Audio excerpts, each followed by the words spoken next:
Good evening everyone, good evening. क्या हाल चाल है जी आप सभी के? कैसे हैं आप सब लोग? सभी का स्वागत है। आने में थोड़ा सा डिले हो गया मुझे। आई होप आप एकदम बढ़िया हैं और सेशन लगाने के लिए तैयार हैं।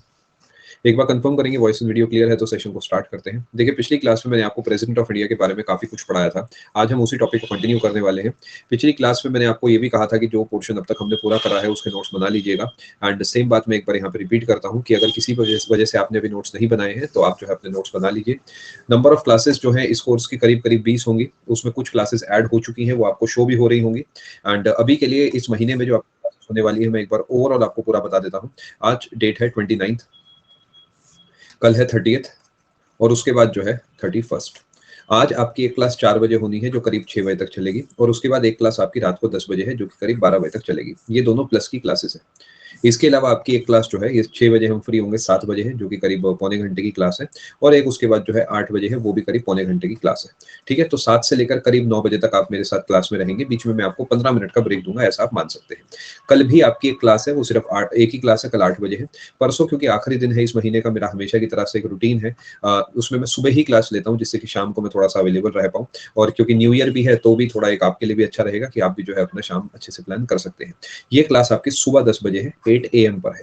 ये सारी क्लासेस पीएम वाली है जितनी भी आप बाकी स्क्रीन पर देख रहे हैं। मेरी तरफ से इस साल में आपको बस यही क्लासेस और दी जाएंगी। आप बाकी क्लासेस, बाकी एजुकेटर्स, बाकी कोर्सेज वगैरह सब प्लान कर सकते हैं। जो रेड कलर से दिख रहा है वो स्पेशल है, और जो ब्लू कलर से आपको दिख रहा है वो प्लस की क्लासेस है। ठीक है, मेरी तरफ से इस महीने में आपको यही कंटेंट मिलेगा, और इसके बाद का सारा पोर्शन हम जो है कवर कराएंगे आने वाले महीने में, दैट इज जनवरी में। आपको 4 तारीख को क्लासेस जो है मेरी शो हो रही होगी। ठीक है जी, स्पेशल क्लासेस आने वाले महीने की मैं आने वाले समय में ही शेड्यूल कराऊंगा। ठीक है जी, चलो। स्पेशल क्लास पहले 1-2 दिन हाइसेनबर्ग नहीं रहेगी, जहां तक है मैं 3-4 तारीख से ही स्पेशल शुरू करूंगा। मैं आपको थोड़ा एक्चुअली ब्रेक देना चाह रहा हूँ 5-1 दिन का। 30th से आपका टेक्निकली एक ब्रेक चालू हो जाएगा, आपको मुझे मुश्किल से 2 घंटे देने हैं, और ये ब्रेक जो है करीब करीब 3 तारीख तक तो जाएगा ही। तो ये ब्रेक आपके लिए एक अच्छा रहेगा रिवीजन करने का, और अगर कुछ पेंडिंग रह गया उसे पूरा करने का। चलिए, स्पेशल क्लास शो नहीं होती सुमित जी, आप प्रतियोगिता मंत्रा को फॉलो कर लीजिए, आपको शो हो जाएगी। बाकी फ्री लाइव क्लासेस में आपको वो सब दिख जाएगा। खैर, अभी के लिए जो है सेशन को शुरू करते हैं। प्लस क्लास आपकी आज रात को ही है, इस साल की आखिरी क्लास, जो कि रात को 12 बजे के आसपास खत्म होगी। चलिए शुरू करते हैं जी कहानी। आप हेडिंग डालिए, पावर्स ऑफ प्रेसिडेंट। पिछली क्लास में मैंने आपको जो है वो सब लिखवा दिया था कि ओथ कौन, दिस दैट, ये सब जो है मतलब लेगा कौन, रिजिग्नेशन देगा, दिस दैट, वो सब हमने लिखवा दिया था। अब हम आगे पढ़ रहे हैं पावर्स ऑफ प्रेसिडेंट को। सचिन जी, बस एक ही काम करिए, मेरे लिए अपना सिलेक्शन ले लीजिए, बिल्कुल दिल से कह रहा हूँ, उसी लिए जो एफर्ट डाला जा रहा है, बस वो कर दीजिए, मेरी मेहनत जो है सफल हो जाएगी। और हाँ, ये बात मैं आपकी मानूंगा, बिल्कुल हक से मानूंगा कि मैं मेहनत करता हूँ आप लोगों के ऊपर, क्योंकि मुझे पता है कि मैं एक्चुअली एफर्ट डालता हूँ, तो वो आपकी बात को मैं काटूंगा नहीं, वो बात आपकी सही है। ठीक है, चलिए, पहला पॉइंट है आपका एग्जीक्यूटिव पावर्स। अब दोस्तों, जब आप आर्टिकल्स पढ़ोगे ना, तो वहां पर प्रॉब्लम क्या आएगी कि शुरू के आर्टिकल्स तो हम पढ़ लेंगे, बट उसके बाद चीजें ना बिखरी हुई हैं। जैसे एक आर्टिकल 123 में एक बात लिखी गई है प्रेसिडेंट से जुड़ी, एक 72 में लिखी गई है। अब अगर हम उन्हें आर्टिकल वाइज पढ़ेंगे ना तो बहुत बिखर जाएंगी चीजें, कि हमें सीएजी पढ़ना पड़ेगा ये देखने के लिए कि सीएजी को कौन अपॉइंट करता है। तो उसके लिए मैंने क्या करा है, आपके लिए कंपाइलेशन सा तैयार करा है कि प्रेसिडेंट किस किस को अपॉइंट करता है।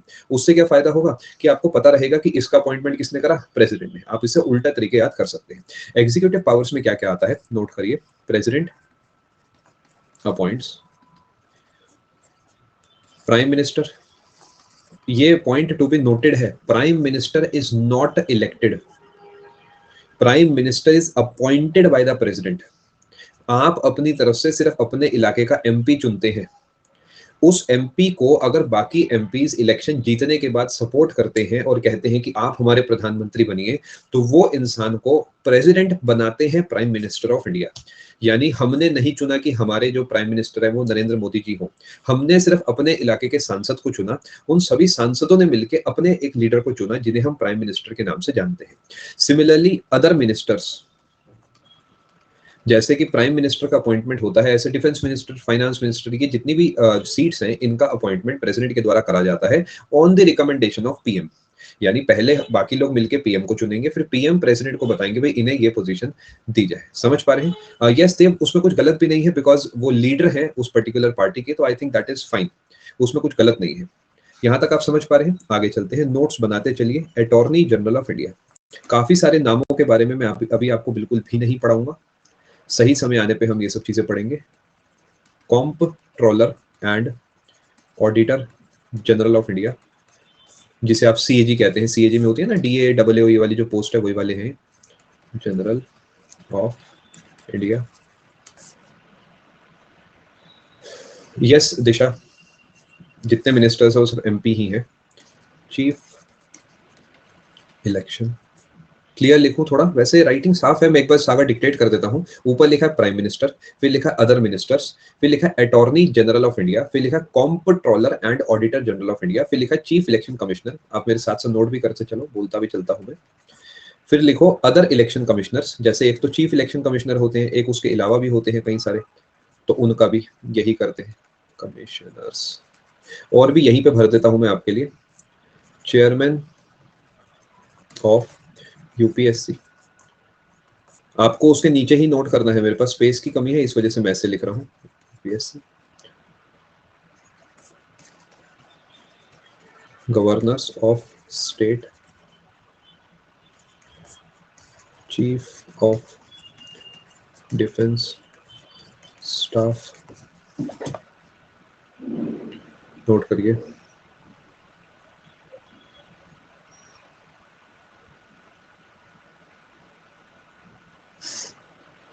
यस मयंक, यूनियन मिनिस्टर्स कह सकते हैं वैसे तो, मतलब इन शॉर्ट जितने मंत्री हैं वो सब इन्हीं के द्वारा चुने जाते हैं।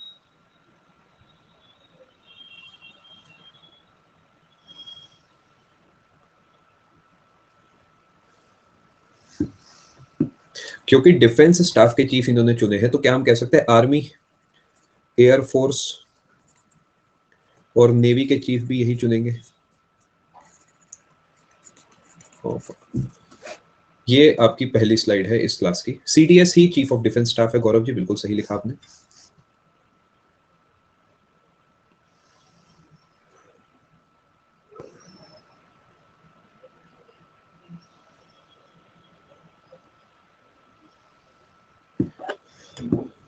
नोट करा जी आपने, बहुत इंपॉर्टेंट स्लाइड है ये। आगे चलते हैं। नहीं, chief of defence staff he CDS है टॉम।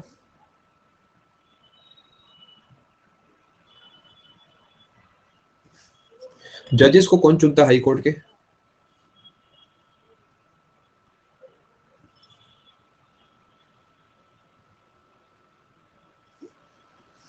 प्रेसिडेंट। और सुप्रीम कोर्ट के?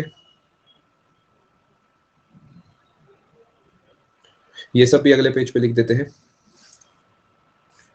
उसी में नीचे आप ऐड करेंगे वही जो पिछली वाली स्लाइड है, जजेस of high court and supreme court, chairman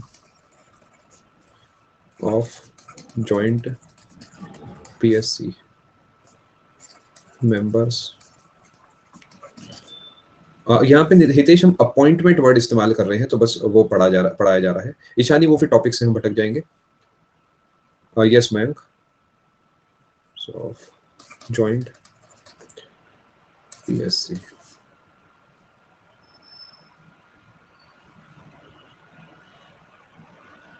star बना के लिख देता हूँ, members and chairman of state PSC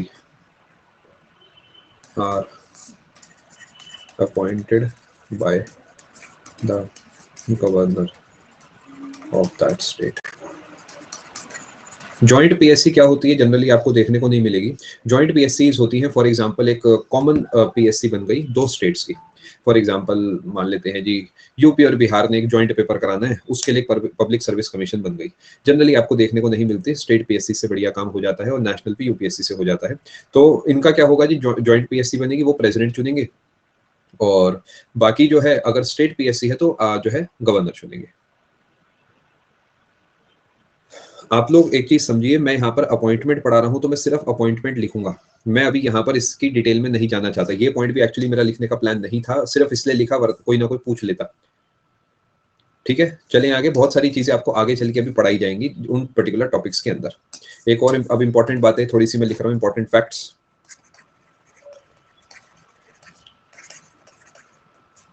related to president. आज लिखने का काम काफी ज्यादा है तो स्पीड अपनी बना के चलिएगा। स्लाइड आपको 2 सेकंड के लिए दिखा दी है। President can declare any area as scheduled area. ये बातें मैं पढ़ाते समय बीच बीच में बोलता रहता हूँ, जिससे कि सही समय आने पे आपको थोड़ा सा याद आ जाए। जब मैंने 5वां और 6ठी अनुसूची पढ़ाई होगी तो शायद वहां पर ये बात बोली होगी। President is the head of India and first citizen of India. ये पेपर पूछता है, इस वजह से ऐसा लिख रहा हूँ, वैसे ये सब आपको पता ही है। हेड ऑफ स्टेट है, ये ध्यान रखेंगे आप। All executive actions of government of India are taken in his name. Bharat किसी दूसरे देश से जो भी डीलिंग करे, उसका रिप्रेजेंटेटिव कोई भी हो, चाहे उसमें हमारे वित्त मंत्री जाएं या प्राइम मिनिस्टर जाएं, फर्क नहीं पड़ता। अगर इंडिया की किसी देश से डीलिंग है तो उसके जो फैसले हैं वो प्रेसिडेंट के बिहाफ पे लिए जाते हैं, या फिर ऐसा कह सकते हैं कि और थ्योरेटिकली प्रेसिडेंट वो फैसले लेता है। President directly administers union territories through administrators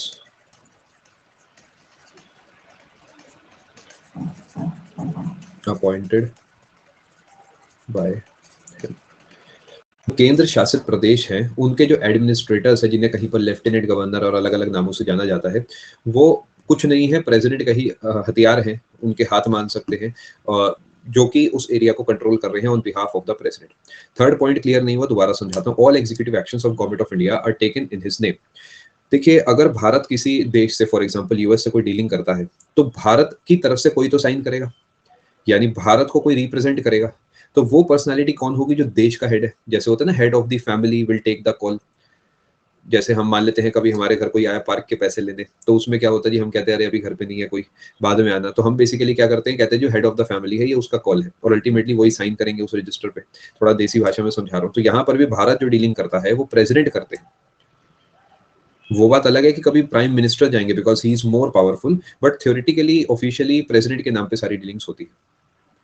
नहीं अजीत, देखिए साइन बहुत लोगों के हो सकते हैं, कई जगह पे प्राइम मिनिस्टर के होंगे, कई जगह पे फॉरेन मिनिस्टर के होंगे, but they will mostly sign on behalf of the president of India. यानी प्रेसिडेंट ने उन्हें वो पावर दे रखी है करने की। फॉर एग्जाम्पल देखिए, जो हमारे देश में आपकी सैलरी वगैरह आएगी ना कल को, तो वो सैलरी कहाँ से आएगी? फाइनेंस मिनिस्ट्री से। उसके अकाउंट्स कौन मेंटेन करता है? सीएजी। लेकिन आपने शायद सुना होगा कि स्टेट के अकाउंट मेंटेन करे जाते हैं सीएजी के द्वारा, बट सेंट्रल के जो अकाउंट्स है वो मेंटेन करता है सीजीए। अब सीजीए को ये पावर सीएजी ने दे रखी है, तो इसका ये मतलब नहीं है कि सीएजी के पास ज्यादा पावर नहीं है। थोड़ा मुश्किल एग्जांपल हो गया, दोबारा बताता हूँ। प्रेसिडेंट ने सीएजी को कुछ पावर दे रखी है, सीएजी ने सीजीए को कुछ पावर दे रखी है। तो भले ही सीजीए कोई काम कर रहा है, बट उसकी पावर कहाँ से आई है? उसके पास सीएजी से। और सीएजी के पास कहाँ से पावर आई है? प्रेसिडेंट ऑफ इंडिया से। तो भले ही फॉरेन मिनिस्टर कुछ भी फैसला बाहर जाके ले रहे हैं अपने दम पे, ultimate source of that power is the president of India. CGA ये सब जाने दो अभी के लिए, थोड़ा ज्यादा हो गया। कंट्रोलर जनरल ऑफ अकाउंट्स है, ये स्टेट जो सेंट्रल गवर्नमेंट है उनके अकाउंट से मेंटेन करता है। CAG controller and auditor general है, ये जो है स्टेट के मेंटेन करता है। ठीक है, ये सब आपकी पोस्ट प्रेफरेंस फॉर्म में आपको ये सब देखने को मिलता होगा। सीजीए, सीजीडीए डिफेंस वाला होता है। चौथे नंबर पे लिखा है प्राइम मिनिस्टर खुद कंट्रोल करता है केंद्र शासित प्रदेशों को, किसके द्वारा? जो उनके द्वारा चुने गए एडमिनिस्ट्रेटर होते हैं, जिन्हें हम एलजी वगैरह के नाम से जानते हैं। ठीक है, महालेखाकार एजी हो गया हितेश। एजी और सीएजी और सीजीए तीनों अलग अलग है। वो अकाउंटेंट जनरल हुआ। वो स्टेट में आपको ऑफिस, हितेश, हर कैपिटल में या बड़े शहर में स्टेट में जनरली एक या दो ही ऑफिस होते हैं। आपको एक एजी ऑफिस देखने को मिलेगा, जो जहां पे आप डब्ल्यू अगर बनते हैं तो डब्ल्यू बनते हैं, जहाँ के ऑडिट भवन के नाम से या उसे एजी ऑफिस के नाम से जानते हैं। खैर आगे चलते हैं दोस्तों, टॉपिक डाइवर्ट हो जाएगा, थोड़ा आगे बढ़ते हैं। मैंने आपको काफी सारे पॉइंट्स यहाँ पढ़ा दिए हैं, अब मैं आपको कुछ और चीजें पढ़ाता हूँ। Legislative powers. देखिए, ये जो कोर्स है ना, ये इसलिए नहीं है कि मुझे कितना आता है, मुझे जितना आता है वो आपके लिए जरूरी नहीं है। मेरा जो ड्यूटी है वो ये है कि आपके पेपर में क्या पूछा जाता है। तो मैं सिंपली शो ऑफ करने के लिए आपको ऐसी ऐसी बातें बताते रहूं जो पेपर में नहीं आनी, उसका कोई यूज नहीं है। ही कैन समन और प्रोरोग द पार्लियामेंट, अभी नोट करिए, समझा दूंगा। He can dissolve Lok Sabha, he can समझा दूंगा स्वाति, अभी पहले नोट कर लीजिए। फॉर ज्वाइंट समन और prorogue, PROROGUE, he can call for joint sitting of Lok Sabha and Rajya Sabha. Joint sitting is presided by the Speaker of Lok Sabha. पहले notes बना लीजिए, फिर समझाऊंगा। If the office of speaker and deputy speaker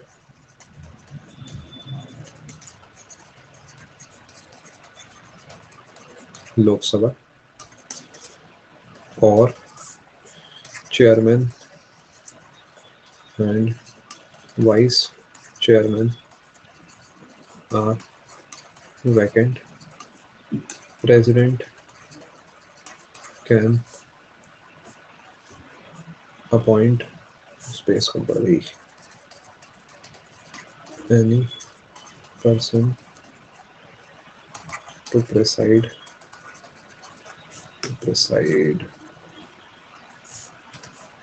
over the proceedings. समझा दूंगा, चिंता मत करो, क्लियरली लिखते हैं। पहले नोट कर लो, फिर समझा दूंगा। प्रोसीडिंग्स,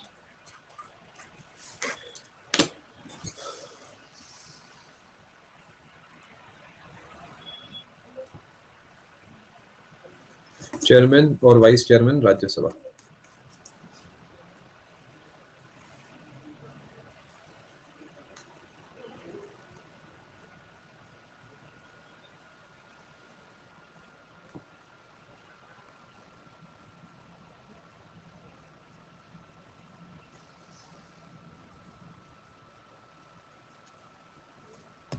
पहले मैं डिक्टेट कर रहा हूं, उसके बाद समझाऊंगा, ठीक है।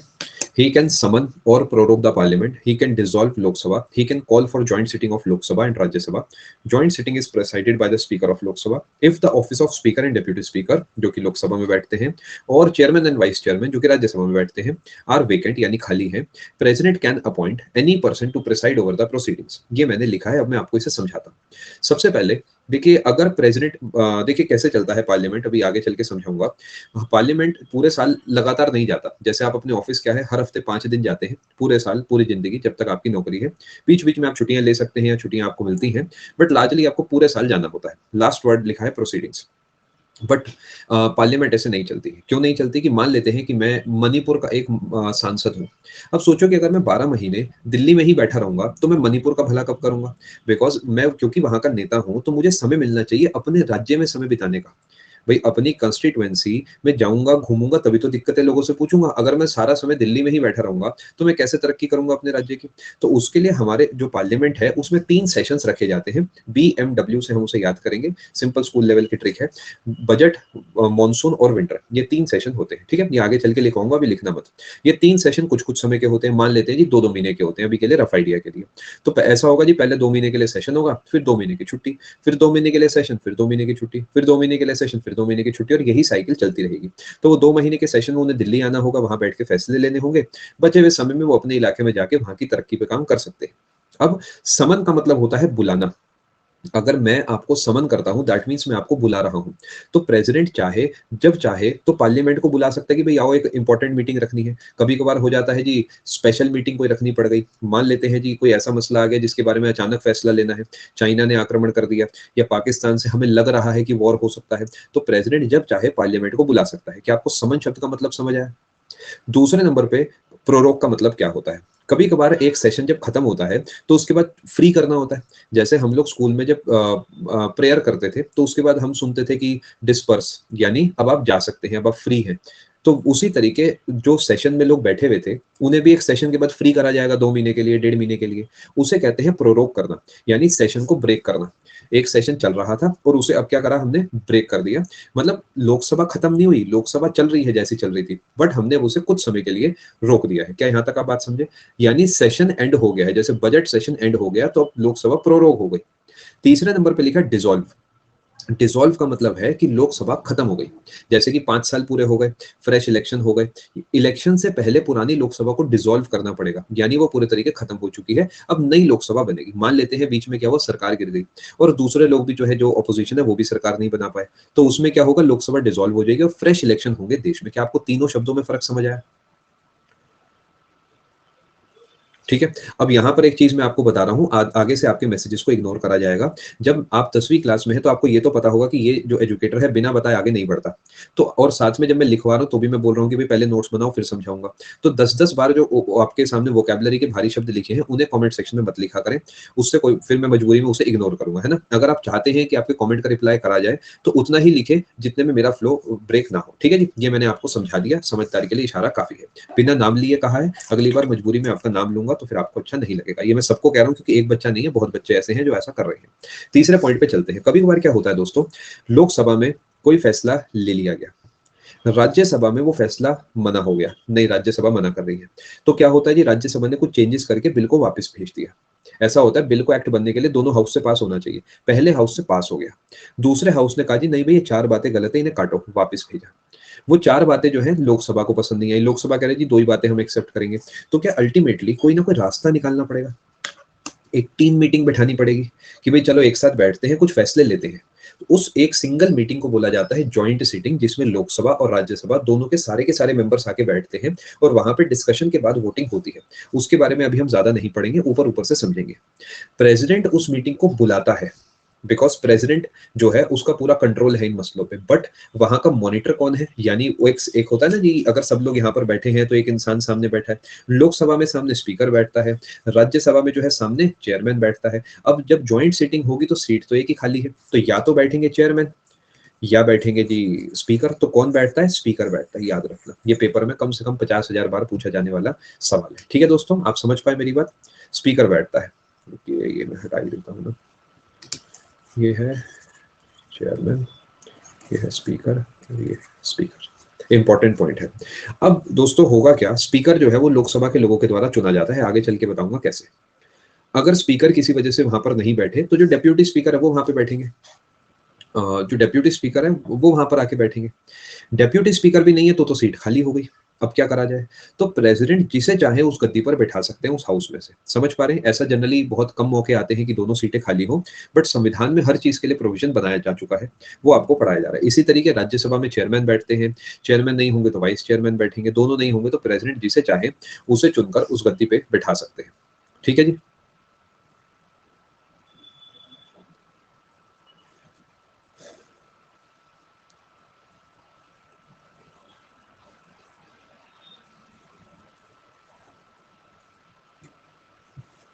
Any member of that house, Pratap, ये जो शब्दावली है ना, ये थोड़ी मैंने संविधान से चुराई है प्रताप। वैसे एनी मतलब as per constitution any person है, बट जनरली उन लोगों में से किसी को बैठाया जाता है। ज्वाइंट सिटिंग की पूरी बात खत्म हो चुकी है दोस्तों पॉइंट नंबर 3 पे। पॉइंट नंबर 4 का पॉइंट 3 से कोई कनेक्शन नहीं है, क्योंकि ज्वाइंट सिटिंग में तो चेयरमैन का कोई रोल ही नहीं है। तो point 4 is independent of point 3। ठीक है जी, आगे बढ़ते हैं। अब दोस्तों मैंने आपको स्टार्टिंग में बताया था कि एक बिल को एक्ट बनने के लिए उसे लोकसभा राज्यसभा दोनों से पास होना पड़ेगा, और उसके बाद प्रेसिडेंट की जब तक उस पर अप्रूवल नहीं आता तब तक वो एक्ट नहीं बन सकता। बट यहाँ पर प्रेसिडेंट के पास क्या क्या पावर होती है जब बिल उनके सामने आता है, सबसे पहले नोट करते हैं। If a bill is received by president, he can, क्या क्या कर सकते हैं वो, गिव हिज एसेंट, मतलब approval, withhold his assent, return for reconsideration, accept manual, समझाता हूँ, अभी पहले नोट्स बनाओ। चेयरमैन राज्यसभा के हैं, उनका लोकसभा से अजीत कोई मतलब नहीं है। अगर डेप्यूटी स्पीकर स्पीकर दोनों नहीं है तो प्रेसिडेंट किसी और को बनाते हैं। सब एक साथ है श्रेया, जो जो लिखा जा रहा है।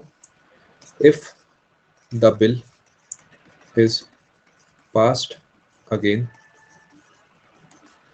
President has to give his assent to the bill. Ajit, इसके बारे में संविधान में कुछ भी नहीं लिखा हुआ है, और वैसे जो एज पर कॉन्स्टिट्यूशन जो मैं उठा पाया वो ये है कि अगर स्पीकर नहीं है तो किसी और को स्पीकर बैठाया जाएगा, बट उस पोस्ट को स्पीकर ही बोलेंगे, यानी by post speaker will preside. अब उस पर बैठ कोई भी सकता है। मैं इसे समझा देता हूँ कहानी क्या लिखी है। मैंने यहाँ पर लिखा है, अगर प्रेसिडेंट के सामने एक बिल आया, मान लेते हैं मेरे सामने एक बिल आ गया है, ठीक है जी, पहले मैं देख लूँ ना बिल पे क्या लिखा, कहीं महंगा बिल हो कोई मेरे सामने। मान लेते हैं जी मेरे सामने एक बिल आ गया, ठीक है। अब इस बिल का क्या करना है, या तो मैं इसे अप्रूव करूंगा कि हाँ भाई बढ़िया है, चलो एक्ट बना दो, या फिर मैं इसे अपने पास रख लूंगा जी, दराज खोला, चलो जी रख दिया अंदर, कल देखेंगे।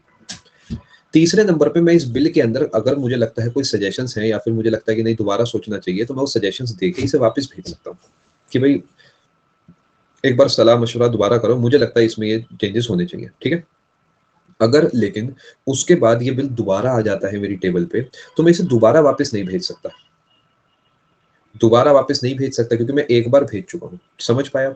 Accept money bill. Except money bill क्यों, ये आपको आगे चल के बताऊंगा। मनी बिल को मैं वापस भेज ही नहीं सकता, तो ब्लैक वाला पोर्शन एग्जिस्ट ही नहीं करेगा ना मनी बिल के लिए। सोच के देखो, क्योंकि मनी बिल को तो मैं वापस ही नहीं भेज सकता, तो जब मैं वापस ही नहीं भेज सकता तो दोबारा थोड़ी आएगा मेरे पास। अब ये मनी बिल क्या है, ये आपको आगे चल के पढ़ाया जाएगा। देखिए बहुत सारी चीजें अभी आपको नहीं आती हैं, वो मैं आपको धीरे धीरे समय के साथ सिखाऊंगा। प्रयांजल नो, और इसी का इस्तेमाल करके बहुत बार प्रेसिडेंट ऑफ इंडिया ने कुछ एक्ट बनने से रोके भी हैं इतिहास में, यानी ना ही हाँ करा ना ही ना करा, बस अपने पास रख लिया। ब्लैक पॉइंट नहीं समझ आया, दोबारा सुनिए। लोकसभा ने एक बिल पास करा, राज्यसभा गया, तो राज्यसभा ने बिल पास करा, प्रेसिडेंट के पास आया, प्रेसिडेंट ने कहा नो, वापस जाओ, कुछ चेंजेस हैं। अब अगर वो चेंजेस लोकसभा को पसंद आते हैं और लोकसभा में फिर से बिल पास हो जाता है, तो राज्यसभा के पास आएगा, राज्यसभा ने जो है उसे अप्रूव करा, प्रेसिडेंट के पास आएगा। अब प्रेसिडेंट को साइन करना ही पड़ेगा। ये तो हो गया अच्छा केस। दूसरा केस क्या है, लोकसभा से राज्यसभा, राज्यसभा से प्रेसिडेंट, प्रेसिडेंट ने कहा नहीं, ये 4 पॉइंट ऐसे हैं जिन्हें काटिए, वापिस गया। लोकसभा ने कहा नहीं हम नहीं काट रहे, और फिर से बिल पास कर दिया। राज्यसभा ने कहा नहीं हम नहीं काटेंगे, फिर से बिल पास कर दिया। प्रेसिडेंट के पास फिर से आ गया, बिना वो पॉइंट कटे, अब प्रेसिडेंट को साइन करना ही है। यानी प्रेसिडेंट एक ही बार वापसी भेज सकते हैं बिल को, यानी प्रेसिडेंट का पॉइंट ऑफ व्यू जो है वो एक ही बार होगा। अगर 2 बार दोनों हाउसेस पास कर चुके तो वहां पर जो है प्रेसिडेंट को साइन करना ही पड़ेगा। मनी बिल जो होता है दोस्तों, आगे चल के डिटेल में समझाऊंगा, वो केवल लोकसभा में प्रेजेंट होता है, और प्रेजेंटेशन से पहले ही प्रेसिडेंट के परमिशन ले ली जाती है। अब सोच के देखो, अगर बिल की प्रेजेंटेशन से पहले ही मैंने कह दिया कि हाँ भाई चलो ओके है बिल ला दो, तो क्या एंड में मुझे अधिकार होना चाहिए उसे रिजेक्ट करने का? नहीं। क्यों? क्योंकि अभी तो मैंने अप्रूव करा था। तो मनी बिल के केस में लोकसभा के पास बहुत ज्यादा पावर होती है। बाकी डिटेल में आर्टिकल वाइज आपको आगे चल के पढ़ाऊंगा। कर सकते हैं श्रेया जी, बिल्कुल कर सकते हैं। अगर बिल दोबारा आ गया तो फिर पास करना ही पड़ेगा, दोबारा में पास ही करना पड़ेगा, पहली बार में कुछ भी कर सकते हैं। यस हाइजेनबर्ग, बिल्कुल। लिखा बस ये है कि अगर बिल पास हो गया अगेन, यानी दोनों से, अगर बीच रास्ते में रुक गया तो फिर मसला ही खत्म हो गया।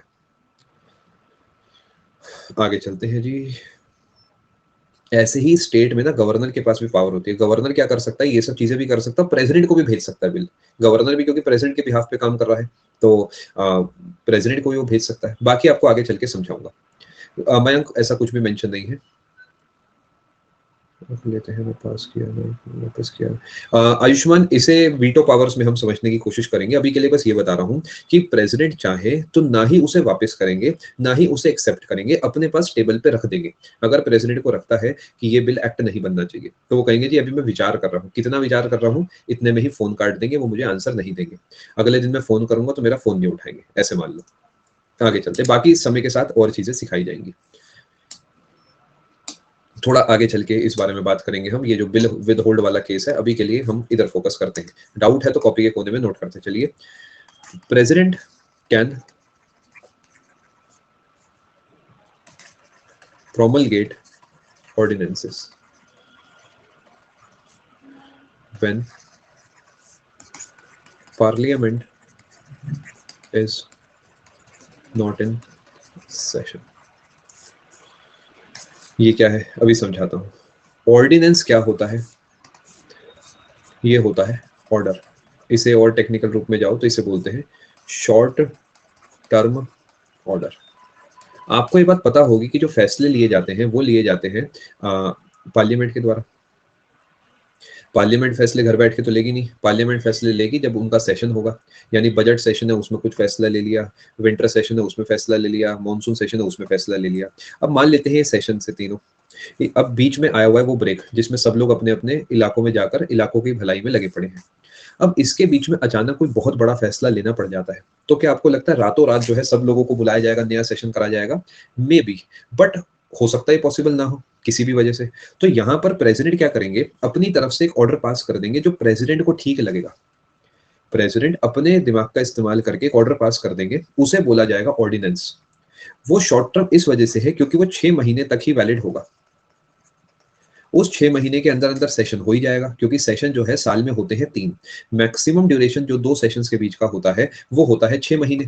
तो 6 महीने के अंदर अंदर सेशन हो ही जाएगा। जब सेशन हो ही जाएगा तो फिर पार्लियामेंट अपने हिसाब से फैसला ले लेगी।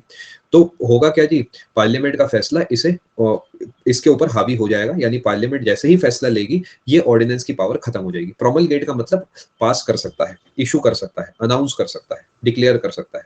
ठीक है, मैं ये सब लिख देता हूँ आपके लिए ऑर्डिनेंस के बारे में थोड़ा सा। ऑर्डिनेंस की जो लाइफ है वो है सिर्फ 6 महीने। अगर 6 महीने बाद भी कोई फैसला नहीं आया तो प्रेसिडेंट फिर से एक फ्रेश ऑर्डिनेंस इशू कर सकता है।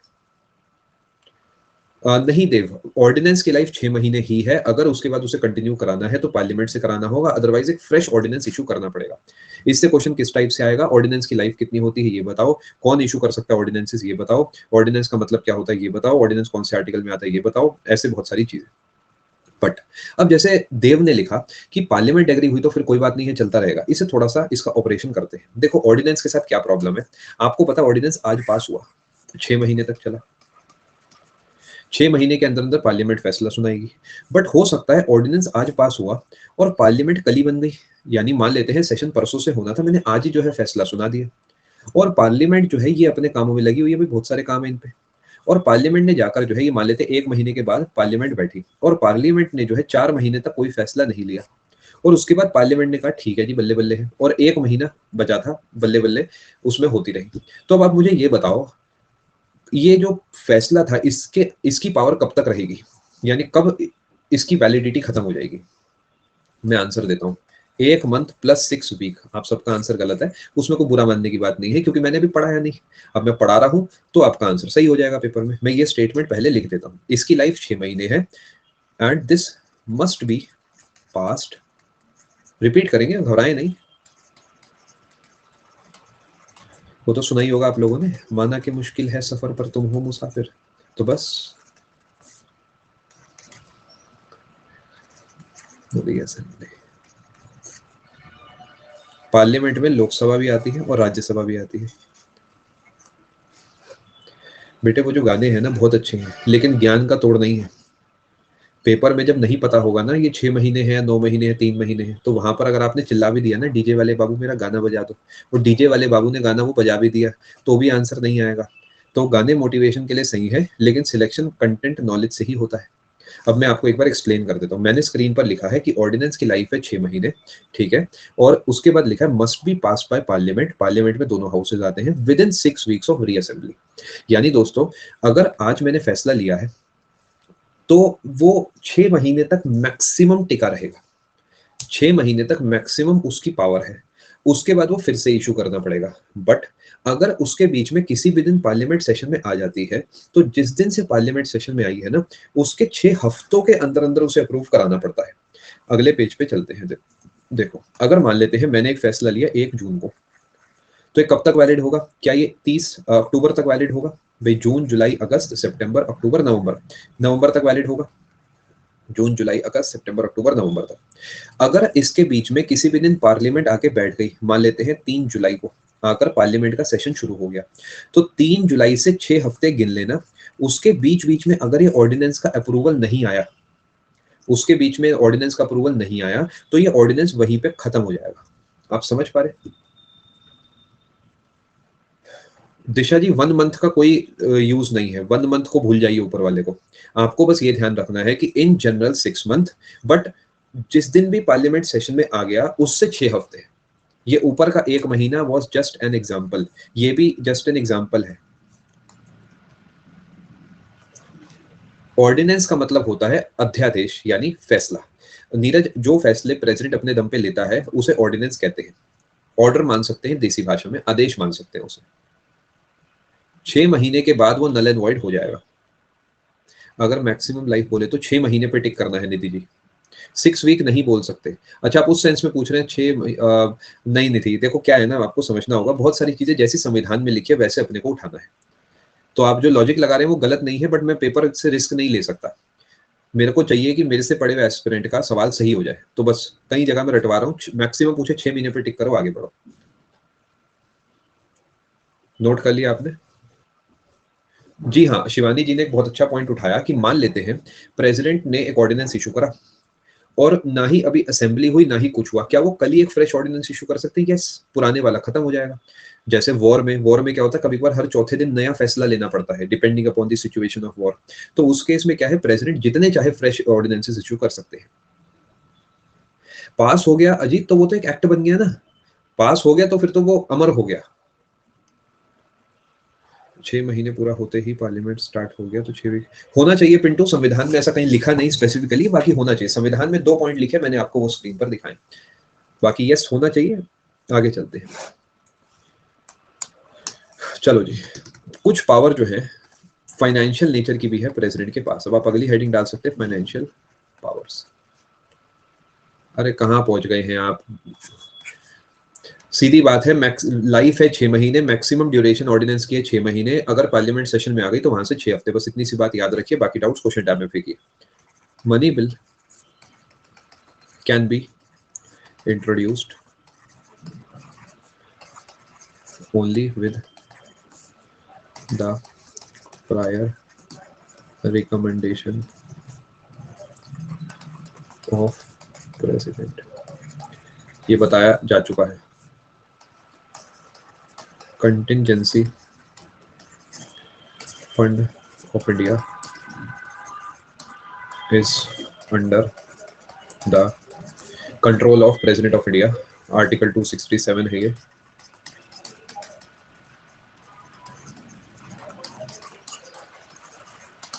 कंटिंजेंसी फंड क्या होता है थोड़ा सा भी आपको समझाता हूँ, बाकी आगे चल के समझाऊंगा। देखिए, आज तो ऊपर वाले की कृपा से थोड़े बहुत पैसे अपने पास होते हैं, बट एक समय था जब पैसे नहीं होते थे। तो पर्स हमारे पास जितने का पर्स होता था उतने पैसे भी पर्स में नहीं होते थे। यानी अगर 200 रुपए का पर्स है तो उसमें 200 रुपए नहीं होते थे, 50-60 रुपए ही होते थे। कभी कभी 100 रुपए होते थे तो बहुत मजा आ जाता था। तो हमने क्या करा हुआ था पर्स में, सभी ने करा होगा आप लोगों ने भी, एक इलाका होता है इमरजेंसी इलाका, ऐसा होता है ना। यहाँ आप ध्यान से देखेंगे, इसमें हम जनरली ऐसी चीजें रखते हैं जो हमारे दिल के काफी करीब होती है, जैसे कि फैमिली की फोटो, है ना। आपके दिमाग में तो पैसा आ रहा है, बताओ कितनी गलत बात है। अरे परिवार को रखो, वो जो पैसे की बात है वो इस वाले में होना चाहिए, इधर इधर इधर, ठीक है। इसमें आप क्या करते हैं, इमरजेंसी सर हम क्या बताएं, हम तो फॉर्म भर भर के थक गए, तो हमारी खुद की फोटो पड़ी हुई है इसमें, कि क्या पता कब पेपर देने जाना पड़े। ये भी सही है। खैर, इधर की तरफ क्या 50 का नोट 100 का नोट अलग से रखते थे, आजकल हो सकता है 500 भी रख लेते हो। हम तो 10 रुपए 5 रुपए 20 रुपए 50 रुपए ऐसे रखते थे। क्या ये आपका इमरजेंसी फंड है कि कभी पैसे खत्म हो गए तो ये काम आ जाएगा? सच बात तो ये है, बैक ऑफ द माइंड हमेशा पता होता है 50 रुपए है तो इंसान खा पी लेता ही है कुछ ना कुछ। और ऐसे कुछ सिक्के वगैरह भी हम लोग रखते हैं। तो यही इमरजेंसी फंड जो है प्रेसिडेंट के कंट्रोल में भी होता है। देखिए, हमारे पास हमारे देश में जो पैसा घूम रहा है ना, वो 3 हिस्सों में है सिर्फ। सबसे, ये लिखना नहीं है, सिर्फ सुन लीजिए क्योंकि ये इस टॉपिक का हिस्सा नहीं है। सबसे पहले जो है वो है कॉन्सोलिडेटेड फंड ऑफ इंडिया, दूसरे नंबर पे कंटिजेंसी फंड ऑफ इंडिया, तीसरे नंबर पे है पब्लिक अकाउंट्स ऑफ इंडिया। सुन लीजिए, ये इस टॉपिक से जुड़ा नहीं है, ऐसे ही समझा रहा हूँ। जो भी पैसा रेगुलर खर्चों वाला है वो जाता है कॉन्सोलिडेटेड फंड ऑफ इंडिया से। जैसे आपकी सैलरी हो गई या किसी और सरकारी नौकर की सैलरी हो गई, सुप्रीम कोर्ट के जज की सैलरी हो गई, एमपीस की सैलरी हो गई, अदर स्टाफ की सैलरी हो गई, वो सब जो है कॉन्सोलिडेटेड फंड ऑफ इंडिया से जाता है। उसमें भी क्या है, दो होते हैं, एक वोटेड होता है जो subject to vote by parliament है, एक चार्ज्ड होता है, उस तरफ नहीं जाएंगे। एक ऐसा फंड बनाया जाता है जिसे बोलते हैं कंटिजेंसी फंड ऑफ इंडिया। पता है क्यों बनाया जाता है? क्योंकि अगर मुझे कंसोलिडेटेड फंड ऑफ इंडिया से 1 रुपया भी किसी नए काम के लिए निकालना है ना, तो मुझे पहले पूरे पार्लियामेंट का अप्रूवल देना पड़ेगा। अगर देखो रेगुलर खर्चे तो चलते रहते हैं, अगर एक बार अप्रूवल हो गया कि हाँ भाई सुप्रीम कोर्ट की जज की सैलरी जानी है तो वो अल्टीमेट अमर टाइम के लिए हो गया जी, वो तो चलता रहेगा। बट अगर एक नई पोस्ट क्रिएट हो गई, मान लेते हैं एबीसीडी नाम की पोस्ट क्रिएट हो गई, तो उसे सैलरी देनी पड़ेगी। अब उसकी सैलरी के लिए पहले अप्रूवल चाहिए होगा पार्लियामेंट का। अब मान लेते हैं कहीं पे बाढ़ आ गई, कोई तबाही हो गई, वॉर हो गया, ऐसे किसी मसले के केस में पार्लियामेंट हो सकता है अवेलेबल ना हो, तो प्रेसिडेंट की जेब में कुछ पैसे डाल के छोड़े जाते हैं कि हाँ भाई इसका इस्तेमाल आप लोग जो है कर लेना इमरजेंसी में, और उसे बोला जाता है consolidated fund of sorry contingency fund of India. याद रखेंगे कंटिजेंसी कुछ कुछ इमरजेंसी जैसा साउंड कर रहा है, तो बस कॉन्सोलिडेटेड से इसे जो है नहीं बदलना, कंटिजेंसी इमरजेंसी एक जैसा है। ठीक है, ये जो मैंने अभी बोला है ये मैं लिख दूं आपके लिए, ये जो मैंने 3 अकाउंट्स बनाए हैं, ठीक है, इसे आप अकेले में मतलब एक मतलब अकेले में कहीं पे नोट कर सकते हैं, ये एक्चुअली इसका पार्ट नहीं है, मैं फिर भी आपके लिए लिख देता हूँ। 3 हिस्से हैं जो देश का पैसा है उसके। एक है कॉन्सोलिडेटेड फंड ऑफ इंडिया, सब लिखवा दूंगा, पहले अब इसे नोट कर लो। ये आता है आपका आर्टिकल 266 का सब आर्टिकल 1। एक है कंटिजेंसी फंड ऑफ इंडिया, ये आता है आर्टिकल 267। एक है आपका पब्लिक अकाउंट्स। पब्लिक अकाउंट में क्या होता है, जो आपके पेंशन के पैसे कटते हैं, या कभी कभार होता है सरकार बॉन्ड्स इशू करती है, तो पब्लिक अकाउंट ये आई थिंक आर्टिकल 266 का सब क्लॉज 3 है। हाँ यही होना चाहिए, ठीक है जी, यहाँ तक आप समझे। ये जो आप 3 सेग्रीगेशन देख रहे हैं, इसमें होता है रेगुलर खर्चा, फोकस कर लीजिए, ज्यादा समय नहीं दूंगा नोट करने का। ये है इमरजेंसी खर्चा,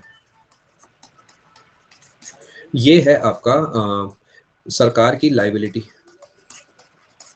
लाइबिलिटी क्यों है, क्योंकि आज नहीं तो कल लौटाना है।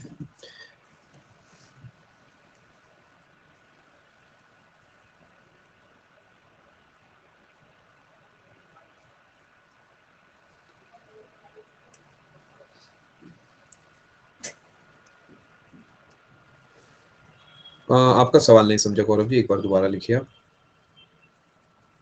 पब्लिक अकाउंट में क्या होता है, मुझे एक बात बताइए, मैंने ट्रेजरी बिल खरीदा, ट्रेजरी बिल सुना होगा, थोड़ा बहुत बैंकिंग के बारे में जानते हैं, ट्रेजरी बिल आता है मनी मार्केट के अंदर। मैंने उन्हें 1000 रुपए दे दिए, तो वो 1000 रुपए क्या मुझे 1 साल के बाद वापस मिलेंगे, 6 महीने के बाद मान लीजिए, तो क्या वो 1000 रुपए सरकार के हैं? नहीं, वो मेरा पैसा है जो सरकार की जेब में रखा हुआ है, तो वो पब्लिक अकाउंट के अंदर काउंट होगा। लाइबिलिटी का मतलब रिस्पॉन्सिबिलिटी, जी हाँ। अब इसका कॉर्पस कितना है दोस्तों, ये जो कंटिजेंसी फंड है इसका अमाउंट,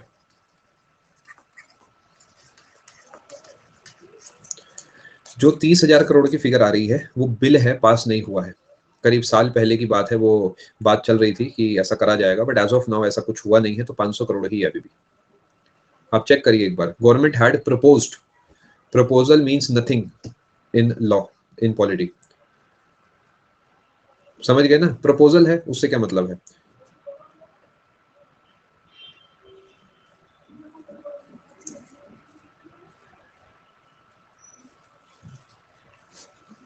शेयर्स भी होता है प्रेजेंट इंडिया के पास, वो किसका होता है? इस बारे में गौरव मैंने कभी सुना नहीं है, आई विल बी वेरी ऑनेस्ट। अगर वो गवर्नमेंट के बिहाफ पे है तो वो जो है पब्लिक अकाउंट के अंदर नहीं आना चाहिए, कंसोलिडेटेड का हिस्सा वो होना चाहिए। बाकी मैं इस बारे में एक बार चेक कर लूंगा, मुझे इसे क्वेश्चन टाइप में भेजो, मैं इसे स्टडी करके आपको बताता हूँ। ठीक है, समझ पाए आप लोग? देखिए proposal does not mean anything, जब वो पास होगा तब, जैसे पहले 5 करोड़ था, 2005 में ये 500 करोड़ हुआ था, तब से 500 करोड़ ही है। आगे चलते हैं, अब बात करते हैं diplomatic powers. Diplomatic powers, diplomats क्या होते हैं, जो एक देश के हैं दूसरे देश में जाते हैं और इस देश को रिप्रेजेंट करते हैं, सिंपल भाषा में डिप्लोमेट्स होते हैं वो, राजदूत सुना होगा आपने। ये क्या है जी, जितने भी इंटरनेशनल ट्रीटीज होते हैं, एग्रीमेंट्स होते हैं, सब प्रेसिडेंट के नाम पर साइन होते हैं। ऑल इंटरनेशनल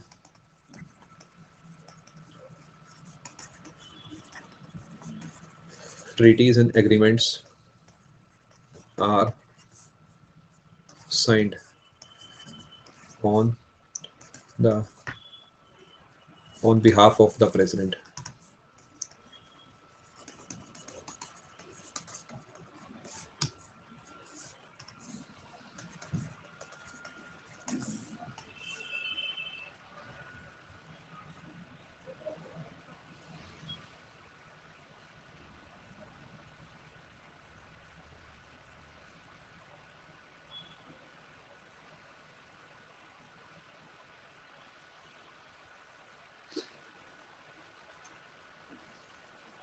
हाँ ठीक है, एग्रीमेंट की स्पेलिंग गड़बड़ लिखी, सही करा, करेक्ट कराया आपने। पब्लिक फंड का कोई लिमिट नहीं है श्याम, लिमिट सिर्फ कंटिजेंसी फंड की है। पब्लिक फंड में हमारा पैसा है जिस जो कहीं तक भी हो सकता है, जैसे कल को आपका पैसा कटेगा पेंशन का, वैसे अब तो एनपीएस आ गया है, तो बॉन्ड वाला एग्जांपल ही वैसे बेस्ट रहेगा। सिंपल सा है जी, जो मेरा पैसा है सरकार के पास रखा, वो सरकार अपने रेगुलर यूज में नहीं ले सकती, वो उन्हें पब्लिक अकाउंट में ही रखना पड़ेगा।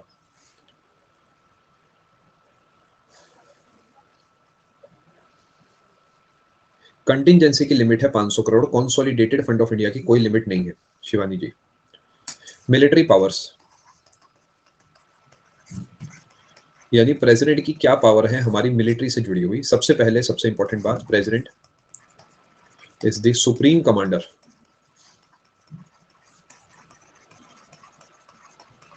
Of defence forces of India.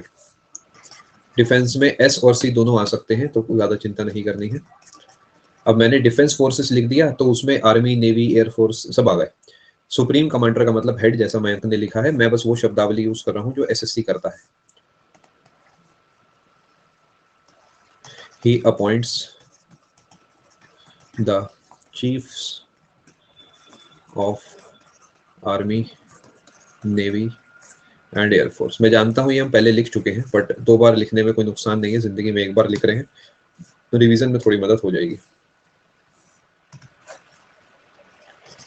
President can declare war और कंक्लूड पीस।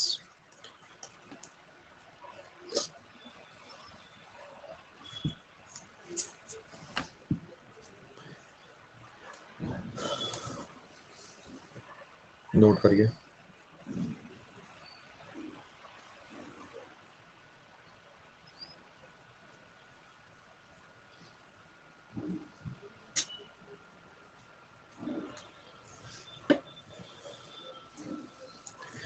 यस सैंक्फ्रॉड, अगेन शब्दावली वो ली जा रही है जो संविधान में है, यानी प्रेसिडेंट जब चाहे युद्ध डिक्लेयर कर सकते हैं। तो पेपर आपसे पूछ सकता है वॉर कौन डिक्लेयर करता है, तो सभी को लगेगा जी prime minister, because actually prime minister हमें ज्यादा पावरफुल लगते हैं, बट ऐसा नहीं है, प्रेसिडेंट ये काम करते हैं। He appoints the chiefs of army, navy and air force. मधु, जो हमारे आर्मी चीफ है, नेवी चीफ है, एयरफोर्स चीफ है, डिफेंस स्टाफ के चीफ है, वो सब प्रेसिडेंट के द्वारा अपॉइंट करे जाते हैं। वैसे मैं लिख चुका हूँ ऑलरेडी, फिर से यहाँ पर ऐड कर रहा हूँ। चीफ सही से लिख दो, ठीक है।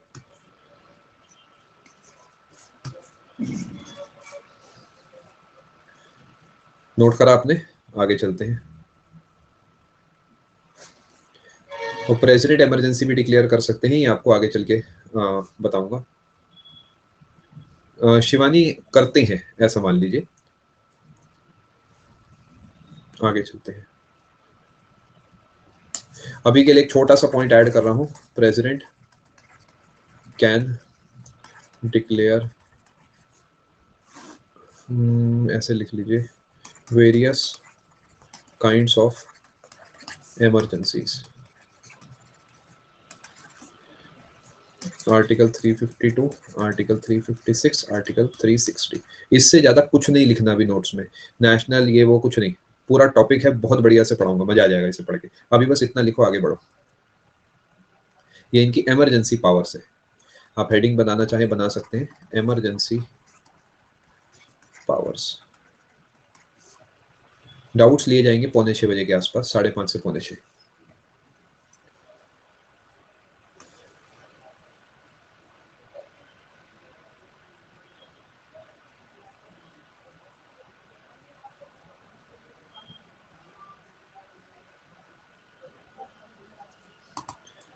चाय जो है वो 6:30 बजे। चलें आगे। चाय बहुत पीने लगा हूं मैं सर्दियों में, चाय पत्ती महंगी हो गई है मेरी वजह से, मुझे ऐसा लग रहा है। जुडिशियल पावर्स, प्रेसिडेंट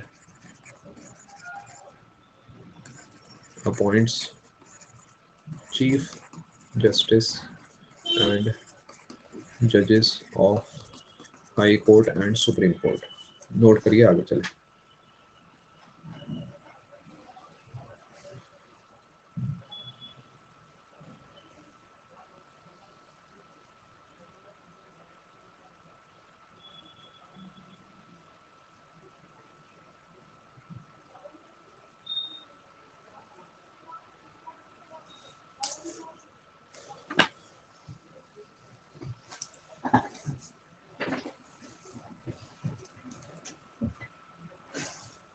ठीक है, एक छोटा सा पॉइंट यहीं पे ऐड कर लीजिए, ये वाला यहाँ पर, ये आ गया, इस अपने इस पेज पे आ जाइए। President can promulgate ordinances when parliament is not in session.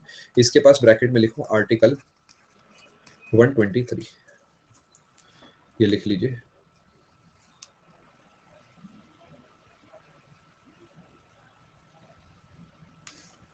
ठीक है, आगे चलते हैं। अब इसे एक और तरीके यहाँ पे ऐड करा रहा हूँ, आर्टिकल 123 ऐसे लिखिए, article 123 ordinance making power of president. फिर लिखिए article 213 ordinance making power of governor.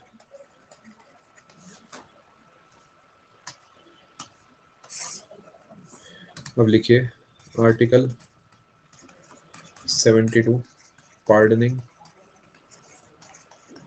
Powers of president. लिखिए फटाफट।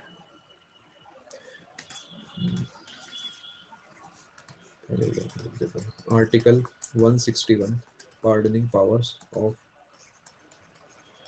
गवर्नर।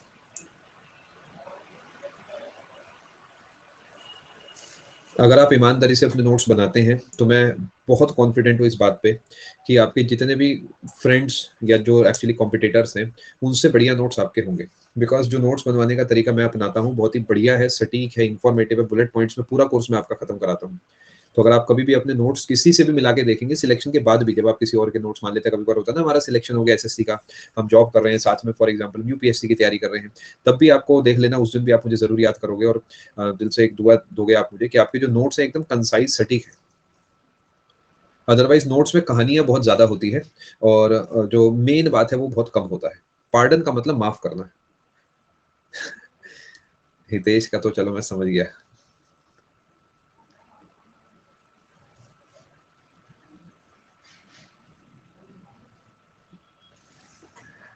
या सर यही हो रहा है अब तो यूपीएससी, बस क्या बताएं आपको। एसएससी ने भी ऐसी ऐसी चीजें हमें जो है दुनिया में दिखा दी, इतना कंपटीशन दिखा दिया, हमने सोचा ना था कभी।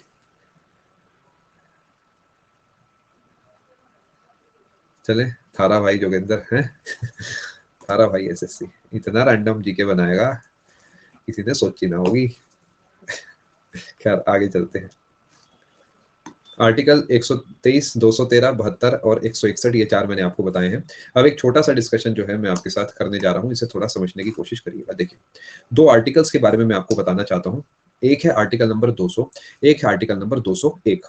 ठीक है, देखिए वैसे तो हम इसका डिस्कशन कर सकते थे स्टेट वाले डिस्कशन में, बट अभी फ्लो में है तो आप अभी सीख लीजिए। एक है आर्टिकल नंबर 200। ये आर्टिकल नंबर 200 क्या कहता है समझने की कोशिश करते हैं।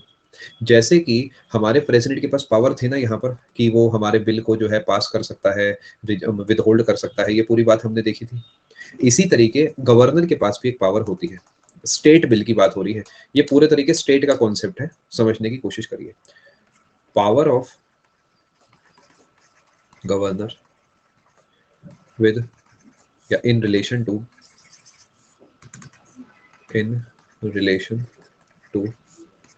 State bills. स्टेट बिल समझ गए, जो स्टेट लेजिस्लेचर में, वही विधानसभा में जो पेश हुए हैं। ही कैन, वही एक तो एसेंट दे सकता है, एक विदहोल्ड कर सकता है, रिटर्न कर सकता है। क्या ये तीनों बातें सेम हमारी हैं यहाँ पर? Assent, withhold, return, return, withhold, assent. इसके पास एक चौथी पावर भी है, ये सेफ खेल सकते हैं, रिजर्व फॉर प्रेसिडेंट। यानी ये क्या कर सकते हैं ना, क्योंकि प्रेसिडेंट ने ही इन्हें अपॉइंट करा है, तो ये प्रेसिडेंट को वो बिल भेज सकते हैं कि भाई बताना क्या करना है, समझ में नहीं आ रहा है, समझ में नहीं आ रहा क्या करना चाहिए, जरा बताओ प्लीज।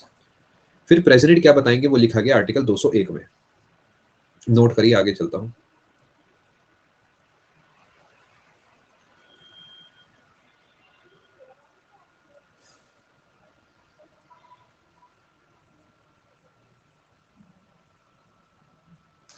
करा जी नोट। मैंने आपको अभी तक आर्टिकल 200 के बारे में बताया। अब अगर ये आर्टिकल 200 का इस्तेमाल करके गवर्नर इस बिल को प्रेसिडेंट के पास भेजते हैं तब क्या होगा। आर्टिकल 201 के तहत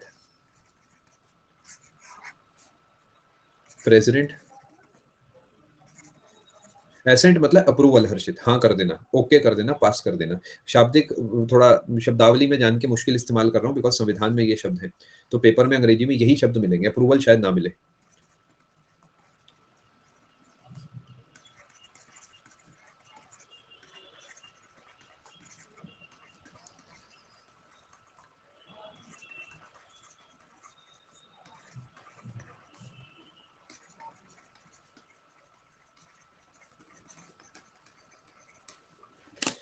जब पार्लियामेंट के लेवल पे प्रेसिडेंट ने वापस भेजा था ना, तो दूसरी बार वो कुछ नहीं कर पाए थे, याद करिए।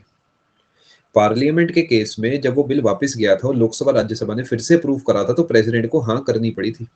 बट अगर कोई स्टेट लेवल का मसला है जो गवर्नर ने प्रेसिडेंट को भेजा है, तो प्रेसिडेंट चाहे तो उसे रिटर्न कर सकते हैं, और अगर वो फिर से वहां के स्टेट असेंबली से पास होके आता है, तो ये फिर से गवर्नर इन्हें भेजता है, तो ये फिर से उन्हें वापस कर सकते हैं। यानी स्टेट के केस में प्रेसिडेंट तक अगर बात आती है, तो प्रेसिडेंट जो है वो जितनी बार चाहे बिल को वापस भेज सकते हैं, नो लिमिट। इससे आपको पता लगता है कि यूनियन क्यों ज्यादा पावरफुल है स्टेट से। यस दसाई, बिल्कुल सही, बिकॉज जैसा मैंने बोला, यूनियन क्यों ज्यादा पावरफुल है स्टेट से, बिकॉज अल्टीमेटली एक स्टेट प्रेसिडेंट से बहस नहीं कर सकता। But Lok Sabha plus Rajya Sabha president से आगे इसलिए है बिकॉज लोकसभा को हमने चुना है और वो यूनियन के लेवल पे चुना है। भले स्टेट के लेवल पे भी हमने विधानसभा चुनी है, बट वो राष्ट्रपति के बराबर नहीं हो सकती। यानी अल्टीमेटली यूनियन को ज्यादा पावर दी गई है। यस सागर,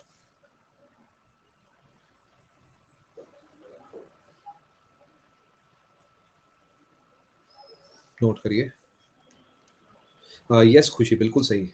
प्रेसिडेंट अगर चाहे तो कोई बिल पास ना हो।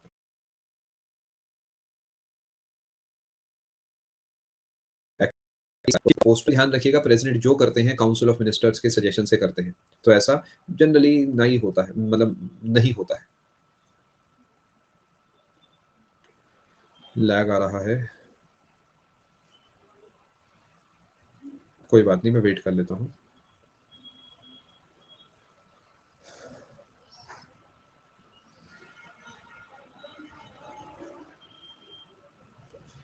चलें आगे, चलो आगे चलते हैं। अब मैं आपको थोड़ा सा डिटेल में पढ़ाता हूँ pardoning powers of the president.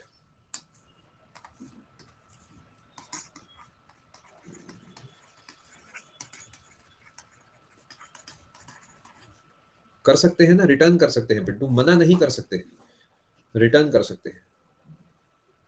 अगर मना कर देंगे पिंटू तो वो फिर गलत हो जाएगा, बिकॉज वो जो हमने चुना है उनसे ऊपर वो हो जाएंगे, जो कि गलत है। Pardoning powers of the president. Class आपकी 6 बजे तक चलेगी मेरे दोस्तों। आपके लिए एक छोटा सा डिस्काउंट है, वो ये है कि 5:45 तक कंटेंट आपका खत्म करा दूंगा। क्या टाइम हो गया अभी? अरे अभी तो 5:20 ही हुए हैं, अभी तो बहुत टाइम है हमारे पास। Pardoning powers of the president, सबसे पहले ये लिखी गई है आर्टिकल 72 के तहत। सर ये क्यों दोबारा पढ़ा रहे हो? बिकॉज स्पेशल क्लास में कई बार मैं आपके सामने सवाल कराता हूँ जिसमें वो अलग अलग नाम दे रखे होते हैं, 4-5, याद है आपको? रेस्पाइट, ये वो दुनिया भर का, और वो डेफिनेशन से रिलेटेड होते हैं। तो डेफिनेशन जब तक नहीं पता, जब तक उनके मतलब नहीं पता, तब तक समस्या हो जाएगी। तो वो मैं आपको यहाँ समझाने की कोशिश करता हूँ। ध्यान रखिएगा, जो पार्डनिंग पावर है ना, this is independent of judiciary. ये एक बेहतरीन बात है। यानी भले ही सुप्रीम कोर्ट ने किसी को फांसी की सजा दे दी ना, तो भी ये उसे रिवर्स कर सकते हैं। ध्यान रखना, ये क्या जो है, यूनियन के खिलाफ अगर कोई कुछ करता है तो उसके खिलाफ भी माफ कर सकते हैं। यस, कैन पार्डन, पार्डन मतलब माफ कर देना, against union law. Yes, court martial. Yes, death sentence. Yes, यानी प्रेसिडेंट के पास बहुत ज्यादा पावर है इस पर्टिकुलर टॉपिक में। बट अगेन सोच के देखिए, सुप्रीम कोर्ट के फैसले को अगर ये बदल रहे हैं तो कोई तो रीजन होंगे। तो जनरली इसका इस्तेमाल आपको रोज देखने को नहीं मिलेगा, बहुत सालों में कभी एक आध बार आपको इसका इस्तेमाल जो है देखने को मिलता है। बिकॉज अगेन जैसा आनंद ने लिखा है, रीजन तो होना ही चाहिए, और रीजन ऐसा होना चाहिए जो जुडिशरी को भी नहीं मिला। कोर्ट ने कह दिया फांसी दो और ये उसे रोक रहे हैं, तो डेफिनेटली कुछ रीजन होना ही चाहिए। यहाँ लिखा कोर्ट मार्शल। कॉन्स्टिट्यूशन से ऊपर नहीं है, कॉन्स्टिट्यूशन ने ये पावर दी है इन्हें। अगर कॉन्स्टिट्यूशन आपको कोई पावर देता है तो वो कॉन्स्टिट्यूशन के अंडर है। काउंसिल ऑफ मिनिस्टर से डिस्कस करे बिना ये नहीं कर सकते ये काम। प्रेसिडेंट के अधिकतर फैसले काउंसिल ऑफ मिनिस्टर्स के ही फैसले होते हैं। चलें आगे, अभी इसे थोड़ा सा और एक्सप्लेन करूंगा, पहले मैं अगले पेज पे कुछ बढ़िया बात लिख देता हूं। अंडर आर्टिकल, फोकस कर लीजिए 161, governor has similar pardoning powers for state law. State level के मसले ये भी ऐसे सुलझा सकते हैं, but not against court martial and death sentence.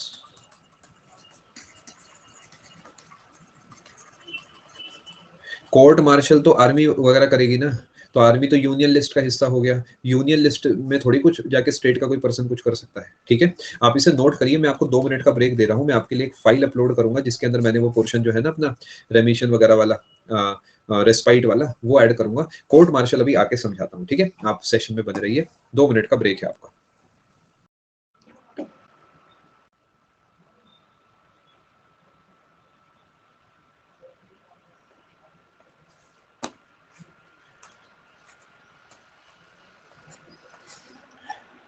एक मिनट रुकिए।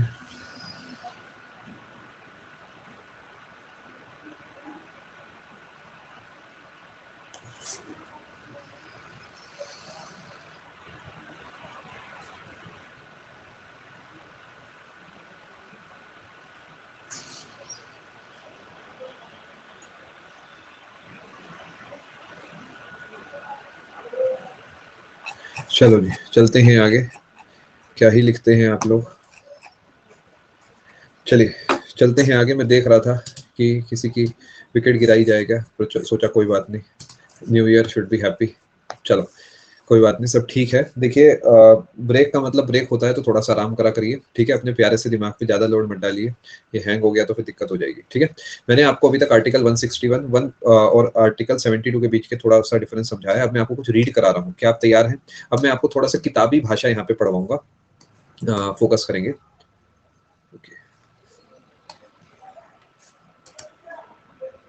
पार्डनिंग पावर्स की फाइल अपलोड होती हुई और हो गई है 100%।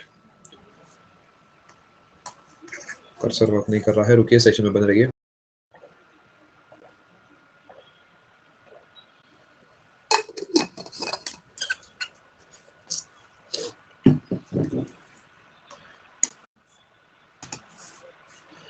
राहुल जी, आपको पता है ना इसके बदले में आपको कितना सुना सकता हूँ, या हितेश को कितना सुना सकता हूँ? आपको लगता है ये सब चीजें आपको शोभा देती हैं, ये जो आप लोग लिख रहे हैं? आपको पता है ना मेरा नेचर कैसा, जब मैं लपेटूंगा तो फिर क्या होगा, है ना? तो मत करिए ये सब, मुझे मौका मत दीजिए। We are not friends, I am your educator. वो एक अलग बात है कि आपको कंटेंट आसानी से पढ़ाने के लिए मैं आपसे हंसी मजाक जो है करता हूँ। Please understand, we are not friends, I am your educator, you are my student. वो बात अलग है कि मेरा पढ़ाने का तरीका जो है वो ऐसा है कि आपको हंसते खेलते चीजें समझ में आ जाए, ठीक है? चलो फोकस करिए, मोहब्बत से आपको समझा दिया गया है और चलते हैं जी आगे। आर्टिकल 72, अब थोड़ा सा हम किताबी ज्ञान समझेंगे और आप फोकस करेंगे स्क्रीन पे लिखी हुई बातों पर, ठीक है? जो भी नया हमें मिलेगा वो हम अपने पॉइंट्स में ऐड करेंगे, अगर नया नहीं मिलेगा तो हम जाने देंगे, ठीक है जी? फोकस करिए। आर्टिकल 72 कहता है जी, प्रेसिडेंट के पास पार्डनिंग पावर है उनके खिलाफ जो कि हर तरीके के कोर्ट में जाकर फेल हो चुके हैं बेचारे। किस चीज से जुड़ी? एक तो यूनियन लॉ से जुड़ी, एक कोर्ट मार्शल से जुड़ी, जो मिलिट्री कोर्ट्स होते हैं। आपने अगर रुस्तम मूवी देखी है या इस तरीके की मूवीज देखी है जिसमें क्या होता है कि अगर कोई नेवी का पर्सनल है, अगर वो कोई गलती करता है तो उसके लिए अलग से कोर्ट जो है बिठाया जाता है, वो कोर्ट मार्शल होता है। और या फिर डेथ सेंटेंस। क्या कुछ भी इस पेज पे ऐसा है जो हमारे नोट्स में ना हो? नो, हमारे नोट्स में पूरी बात ऑलरेडी लिखी गई है, थोड़ा सा कंसाइज वे में। तो आगे बढ़ते हैं, अगले पेज पे चलते हैं। पार्डनिंग पावर जो है प्रेसिडेंट की, वो जुडिशरी से इंडिपेंडेंट है, यानी जुडिशरी ने कुछ भी कहा प्रेसिडेंट उसे जाकर चेंज कर सकते हैं। तो एग्जीक्यूटिव पावर है, यानी एक तरीके का वो एग्जीक्यूशन कर रहे हैं अपने फैसले का, ठीक है जी? But the president while exercising the power does not sit as a court of appeal. Point को समझिएगा। The object of conferring this power on the president is twofold: to keep the door open for correcting any judicial errors, to afford relief from a sentence जो कि लगता है president को unduly harsh। समझने की कोशिश करिए। ये कोर्ट ऑफ अपील नहीं है। आपने शायद सुना होगा कि रीचेकिंग होती थी पेपर की, रीचेकिंग सुनी थी आपने, पेपर्स की होती है कि स्कूल में मान लेते हैं हमें नंबर कम मिल गए तो रीचेकिंग हम भर देते थे। रीचेकिंग में हमें क्लियरली कहा जाता था जी हम टोटलिंग दोबारा करेंगे। उससे क्या था कि ऐसा नहीं है कि भैया अगर एक एस्से में किसने 15 में से 12 नंबर दे दिए तो हम उसकी बात को काटेंगे नहीं, हम बस ये चेक करेंगे कि कोई ह्यूमन एरर तो नहीं हो गया। तो यहाँ पर ऐसा नहीं है कि बात बात पे आप प्रेसिडेंट के पास चले जाएंगे। आप वहां अपील नहीं कर रहे कि सुप्रीम कोर्ट ने गलत फैसला लिया। Try to understand.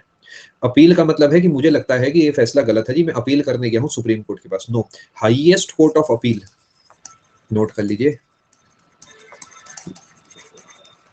Is equal to supreme court, not the president. President की बस एक पावर अपने पास लेके बैठे हैं, जहां पर उन्हें लगेगा कि हाँ भाई कुछ ज्यादा ही हार्श फैसला हो गया तो वहां पर यूज करेंगे, या फिर अगर कोई मान लेते हैं जुडिशियल एरर हो गया तो उसे करेक्ट करेंगे। समझ पा रहे हैं जो मैं आपको समझाना चाह रहा हूं? ये अपील का कमरा नहीं है कि सुप्रीम कोर्ट के खिलाफ अपील हो गई। No, you can not appeal against supreme court because it is the highest court of law. यहाँ पर बस आप एक रिक्वेस्ट लेके जा सकते हैं, अपील लेके नहीं। इस पेज को आप समझ गए। अब 5 तरीके की पावर है, मैं आपको समझाने की कोशिश करता हूँ।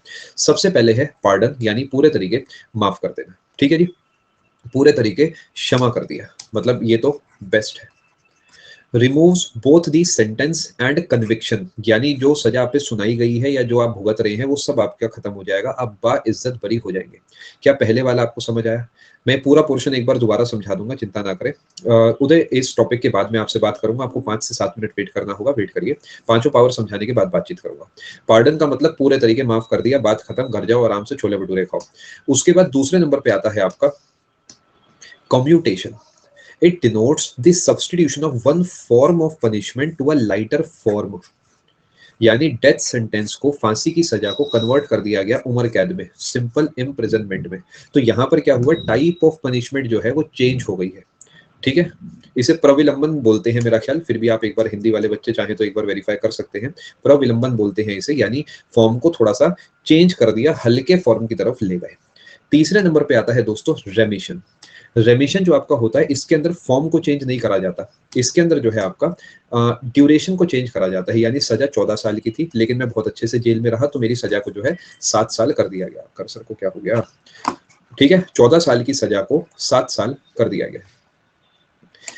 रेमिशन में जो है डिक्रीज करा है सिर्फ टाइम पीरियड, ध्यान रखेंगे। कॉम्यूटेशन में जो है उसका जो कैरेक्टर है वो चेंज करा गया। यहां पर ध्यान देंगे आप, विदाउट चेंजिंग इट्स कैरेक्टर लिखा है, यहाँ पे लिखा है विदाउट चेंजिंग इट्स कैरेक्टर, लेकिन क्योंकि यहाँ पर तो सी है तो सी से कैरेक्टर, सी से कैटेगरी, सी से ही कॉम्यूटेशन। माउस से पढ़ा रहा हूं तो थोड़ा प्रॉपर नहीं बनेगा, ध्यान से सुनना। यानी यहाँ पर उसका कैरेक्टर चेंज कर दिया, डेथ को, फांसी की सजा को जो है सिंपल 14 साल 10 साल की सजा में कन्वर्ट कर दिया। चौथे नंबर पे रेस्पाइट, यानी दया खाना, एक तरीके से किसी को माफ कर देना क्योंकि उसके हालात जो है वो थोड़े से सही नहीं है। It denotes awarding a lesser sentence due to some special fact. अब आप कहेंगे सर लेसर सेंटेंस तो पिछले वाले में भी था, यस, बट ये नॉर्मल सर्कमस्टांसेस के लिए है और ये स्पेशल सर्कमस्टांसेस के लिए है। यहाँ पर क्या हो रहा है कि मान लेते हैं कोई वुमेन ऑफेंडर है, वो प्रेग्नेंट है, या फिर कोई फिजिकली डिसेबल्ड है, या फिर कोई कैंसर का मरीज है, या फिर किसी को फॉर एग्जांपल एड्स हो गया है, ऐसी दिक्कतें जिससे उनका जीवन नॉर्मल जीवन से बुरे हालात में है या मुश्किल हालात में है, तो वहां पर क्या होता है, रेस्पाइट का इस्तेमाल करा जाता है। ठीक है, आखिरी नंबर पे है reprieve. It implies a stay in execution, यानी रोक दिया जाए अभी जो फैसला। जनरली इसका इस्तेमाल फांसी की सजा पे करा जाता है। मान लेते हैं फांसी दी जानी है 15 दिन के बाद, तो 15 दिन के लिए क्या, 15 दिन के बाद और 10 दिन बाद ही अचानक वकील साहब आते हैं और कहते हैं कि भाई देखो मेरे पास एक बहुत इंपॉर्टेंट गवाह आया है और मुझे प्लीज थोड़ा सा समय और दे दो। तो वहां पर प्रेसिडेंट क्या करते हैं कि इस जो एग्जीक्यूशन है या जो फांसी की सजा है उस पर रोक लगा देते हैं, पाबंदी लगा देते हैं। क्या आपको पांचों बातें समझ आई? देखिए, सबसे पहले वाले में तो बल्ले बल्ले हो गई, पार्डन मतलब मजा ही आ गया, घर चले गए। दूसरे नंबर पे सी से कैरेक्टर, सी से कम्यूटेशन, यानी आपने यहाँ पर क्या करा है, उसके कैरेक्टर को चेंज कर दिया है, फांसी की सजा 10 साल की सजा बन गई। अगले नंबर पे है रेमिशन। रेमिशन का मतलब है कि जो पीरियड है उसे डिक्रीज कर दिया। रेस्पाइट का मतलब है तरस खाना, यानी कोई स्पेशल रीजन की वजह से जो है आपने उनका जो पीरियड है उसे थोड़ा सा छोटा कर दिया। और रिप्रीव का मतलब है स्टे लगा दिया। ठीक है, रिप्रीव का मतलब यहाँ पर है स्टे लगा देना। निधि जी, जो स्क्रीन पर लिखा बस इतनी सी ही इन्फॉर्मेशन है। इनफैक्ट आप संविधान पढ़ेंगे तो वहां पे सिर्फ शब्दों को लिखा गया है मेनली, और कितना करना है ये प्रेसिडेंट के अपने हाथ में होता है। क्या आपको ये बात समझ आई? अब मैं आपके लिए यहाँ पर क्या करता हूँ, पांचों पॉइंट्स को ऐड करूंगा और साथ में आप उसके आगे आधा पेज छोड़ देंगे। रेमिशन और रेस्पाइट सेम नहीं है सलोनी। रेमिशन लगता है तब जब नॉर्मल सर्कमस्टांसेस होते हैं, रेस्पाइट तब लगता है जब स्पेशल सर्कमस्टांसेस होते हैं। ठीक है, एक काम करो, इन पांचों पॉइंट्स को देसी भाषा में आपके लिए लिखवा दो, चलेगा ना? आप, मुझे पता है घर पे तो आप इतने अच्छे इंसान हो, आप ऐसा करोगे नहीं, मैं देसी भाषा में इसे लिखवा देता हूँ। ठीक है, रुकिए जरा। उदय जी, आप अपना डाउट मुझे भेजिए, मैं आपको फटाफट आंसर देता हूँ, फिर मैं इनके नोट्स बनवाता हूँ।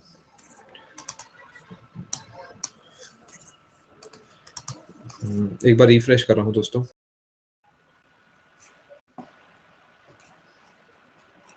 ठीक है उदय, आगे बताइए। वीटो एक अलग चीज है, ये एक अलग चीज है। वीटो हमने समझा था जब हम बात कर रहे थे कि बिल आया था तो बिल को कैसे वापस फेंका गया था। उदय जी, उसे अच्छे से लगा लीजिए, उसके अलावा 2020 से आगे के प्रीवियस ईयर पेपर्स लगा लीजिएगा, आई थिंक इतना काफी रहेगा। यानी उस कोर्स को लगाइए, फिर प्रीवियस ईयर पेपर्स को लगाइए। और 2020 के बाद भी मैंने ज्योग्राफी का आई थिंक एक आध कोर्स दिया हो, अगर आप एक बार चेक कर लेना उदय, अगर दिया होगा तो आप उसे लगा लेना। ठीक है, 2022 में है उदय, आप उसे लगा लो। ठीक है, जितना 2020 वाले को लगा लिया उतना ठीक है। और नहीं नहीं, पीडीएफ फॉर्म में है, सेम है जैसा 2020 वाला है, क्लासेस के साथ क्लास पीडीएफ, ऐसे ही 2022 वाला होगा। आप उसे उसे लगा लीजिए, वो आई थिंक बेटर रहेगा। ठीक है, आप एक बार चेक करिए उधर, नहीं मिले तो आप मुझे बता देना, अभी 5 से 7 मिनट में बता दो, मैं रात वाली क्लास में आपको लिंक देने की कोशिश कर दूंगा। चलो जी। हो सकता है सचिन, देखिए कुछ टॉपिक्स हो सकता है मैंने ना पढ़ाए हो, उन्हें आप सेल्फ में कवर कर लेना, जो पढ़ाए हैं आप उन्हें अच्छे से कर लीजिए। चलो जी, अब मैं आपके नोट्स बनवा रहा हूँ। Types of pardoning power.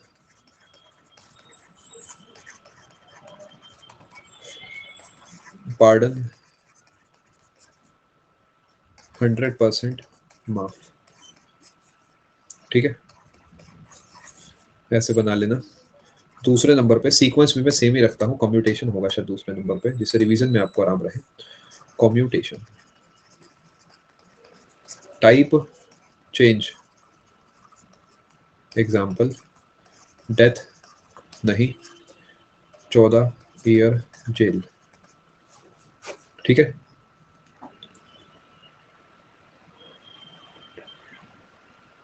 अच्छा ठीक है ठीक है, उधर कोई सा भी लगा लीजिए उस केस में, जैसे आपको बेटर लगे। ठीक है, ऑल दी बेस्ट आपको। तीसरे नंबर पे आई थिंक इसमें जो है रेमिशन है ना, फिर रेस्पाइट लिखा है। ठीक है, रेमिशन,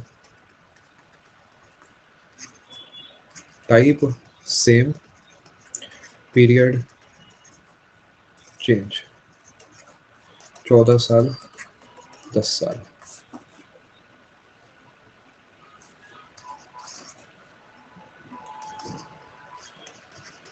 रेस्पाइट ही है ना, रिप्रीव तो एंड वाला है। हाँ, रिप्रीव एंड वाला ही है जहाँ तक है। हालात की वजह से हल्की कर दी सजा और आ गया मजा। 5वें नंबर पे है रिप्रीव, स्टे यानी होल्ड लगा दिया सजा पर, स्पेशली फांसी पर। देसी भाषा लिखी है, टेक्निकल भाषा ऑलरेडी फाइल में है, आप वहां से लिख सकते हैं। नोट करिए, अभी और चीजें आपको पढ़ानी है।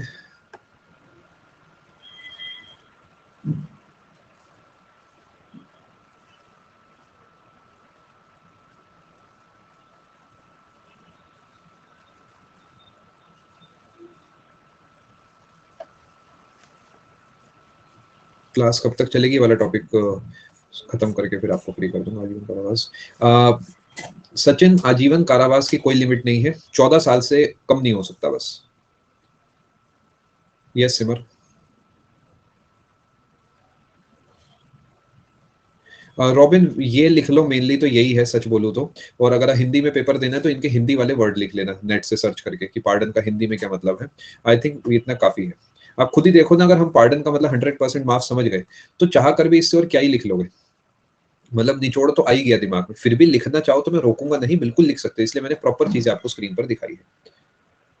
चलिए बहुत बढ़िया जी, आप सीख पा रहे हैं, अच्छी बात है। चलें आगे। इनफैक्ट ये वाली मेहनत मैंने स्पेशल में भी कभी नहीं करी है, बिकॉज वहाँ समय की थोड़ी कमी होती है, तो वहाँ पर मैंने स्लाइड्स ही दिखाई है। आगे आने वाली कभी उस क्वेश्चन में कराऊंगा तो वहाँ पर भी ऐसे लिख दूंगा बच्चों के लिए, मुझे कोई दिक्कत नहीं है। अब पेपर में आजीवन से 10 साल कर दिया, तो देखो पेपर में आजीवन से 10 साल कर दिया तो तीसरे वाले ही वहाँ पे काम करेगा, सोच के देखो, क्योंकि पहला दूसरा हो नहीं सकता। बाकी हाँ, ये बात अलग है कि अब सेकंड वाले को भी फिट कर सकते हो वैसे तो, देखा जाए तो हो ही सकता है सेकंड वाला भी। जैसे वैसे अगर क्वेश्चन में सिर्फ आजीवन कारावास सचिन लिखा है तो वो रिविजन ही होना चाहिए, क्योंकि इसमें क्या होता है ना, टाइप चेंज करते हैं, रिगरस से सिंपल आया है। अच्छा, अभी कहीं नहीं जाना, अभी थैंक यू को होल्ड पे डालो, थैंक यू पे लगा दो रिप्रीव अगले 2 मिनट के लिए, क्योंकि अभी गवर्नर भाई की बात 2 मिनट कर लूंगा। ठीक है जी, सुनो। आर्टिकल 161 में गवर्नर के पास भी सिमिलर पावर होती है। फोकस करिए स्क्रीन पर, सिर्फ 2 मिनट चाहिए, सिर्फ 2 मिनट, ठीक है जी। Hence the governor can also grant pardon, reprieve, ये सारी अच्छी अच्छी बातें, ठीक है। बट एक तो वहां पर कोर्ट मार्शल का कुछ नहीं हो सकता, ठीक है। दूसरे नंबर पे प्रेसिडेंट जो है डेथ सेंटेंस पे माफी दे सकते हैं, और गवर्नर नहीं दे सकते। इधर फोकस करिए। और ये जो गवर्नर है स्टेट लॉ से एसोसिएटेड है, ध्यान दे दो जरा बात पे। अगर कोई स्टेट लेवल का लॉ है ना, उसी पे आप नोटिस करो कि आपके नोट्स में आपके एजुकेटर ने ये बात लिखवाई है आपको, स्टेट लॉ लिखा हुआ है जी, कोर्ट मार्शल नहीं, डेथ सेंटेंस नहीं। एक बार देख लेते हैं जो किताब ने पूरी कहानी लिखी है, क्या हम इसका निचोड़ अपने पास ले चुके हैं। हमारे नोट्स में आर्टिकल 161 लिखा होना चाहिए, लिखा है। स्टेट लॉ के लिए है, लिखा हुआ है। 2 एक्सेप्शंस है, क्या क्या, कोर्ट मार्शल, डेथ सेंटेंस, लिखा हुआ है। देखो, even if a state law prescribes death sentence, उससे एसोसिएटेड जो पार्डन है वो गवर्नर के पास नहीं होगा। समझ पा रहे हैं? In other words both governor, president, ये वो सारी अच्छी अच्छी बातें हमने इसका निचोड़ अपने नोट्स में लिख लिया है।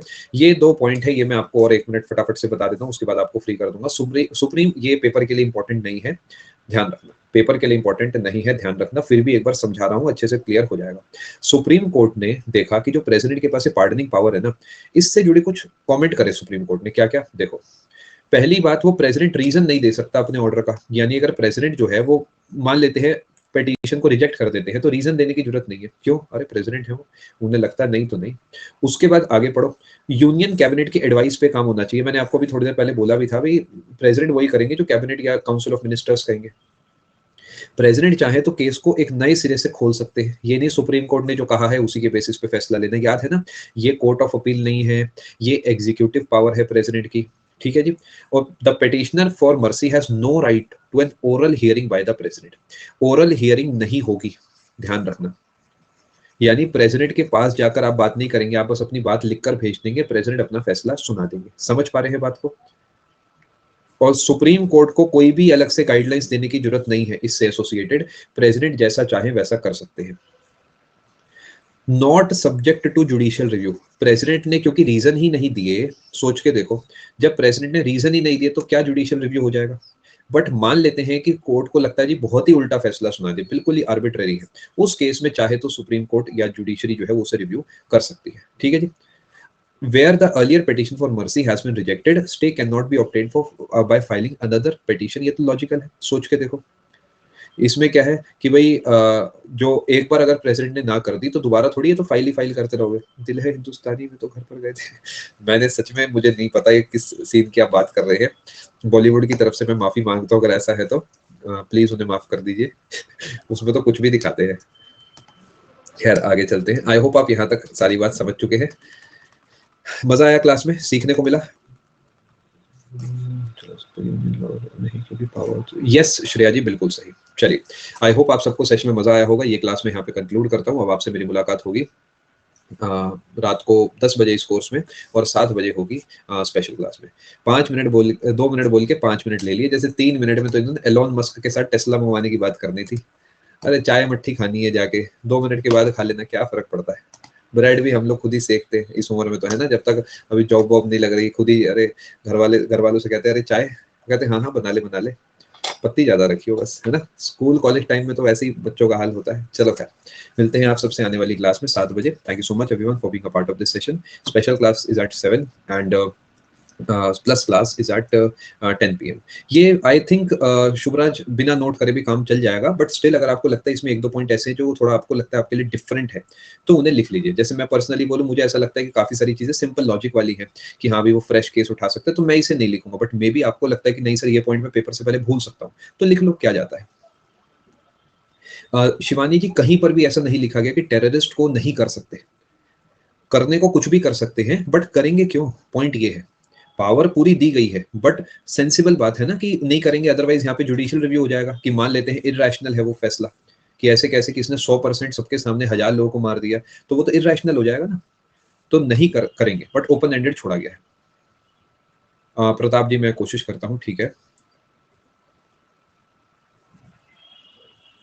चलो।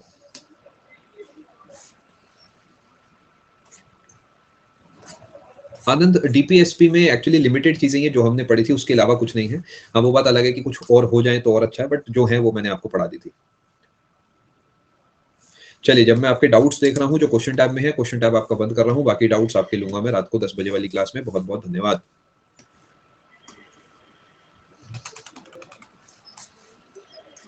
अरे वाह जी, वो बहुत बहुत मुबारक हो अलका जी आपको। ये 4600 है ना या 4200 है, एक बार आप मुझे बताइए कौन सी है? 2400 है, ठीक है ठीक है। 4200 है, कोई कुछ लिख रहे, स्टेनो में भी कई सारी हैं, कुछ 4600 रहती है, मंत्रालय वाली 4600 है, सीजीडीए का मुझे ऐसा ध्यान नहीं आ रहा अभी कौन सी है। आप चाहें तो एक बार लिख दीजिए। और एक बहुत अच्छा काम आप लोगों ने करा है, आपने करा है कि आपने 27 तारीख को ज्वाइन कर लिया है। इससे आप सबको पता है क्या फायदा होगा? अलका ने जो फैसला लिया है, इससे क्या फायदा है? अच्छा, डी सिलेक्ट हुए, ठीक है, फिर भी बहुत बहुत मुबारक हो। आप देखिए दिल्ली में सेटल हो गए, कितनी बड़ी बात है।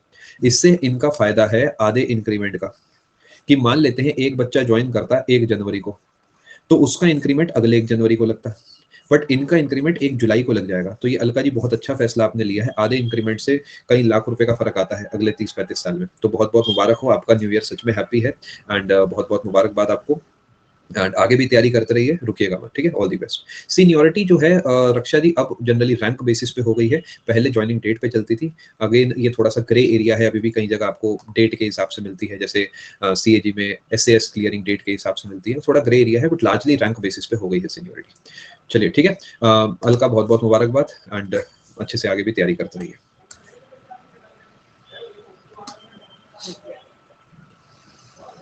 पूर्णिमा जी, मैं एक और बार समझाता हूँ। ऑर्डिनेंस जो है वो 6 महीने तक लागू होता है नॉर्मली, मैक्सिमम, बट अगर पार्लियामेंट अचानक किसी वजह से रेगुलर हो जाती है तो वहां से 6 हफ्ते के अंदर उस ऑर्डिनेंस को पार्लियामेंट से अप्रूव कराना होता है, अदरवाइज वो खत्म हो जाता है।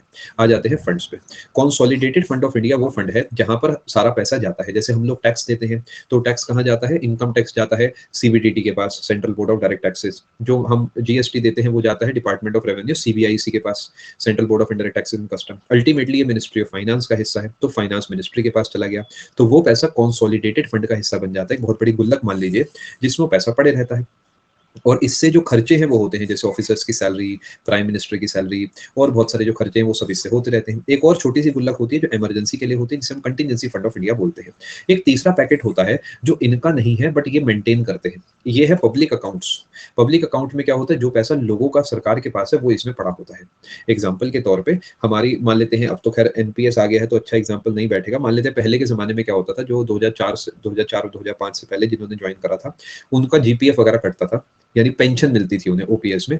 उसमें क्या होता था कि अगर मेरे खाते से हर महीने 500 रुपए कटते हैं, और जब वो मुझे तब मिलेंगे जब मैं 60 साल का होऊंगा, तो वो पैसे सरकार के नहीं है, वो पैसे सरकार पब्लिक अकाउंट में मेंटेन करती थी। ठीक है, आई होप आप समझ गए।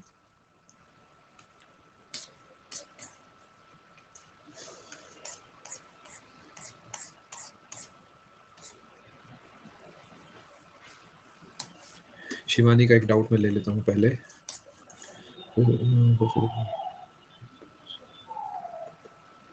यस, बिल्कुल शिवानी, अगर नीड ऐसी है तो। जनरली नीड नहीं पड़ती, बट थ्योरेटिकली यस, 6 महीने पूरे हो गए तो एक फ्रेश ऑर्डिनेंस इशू करना पड़ेगा।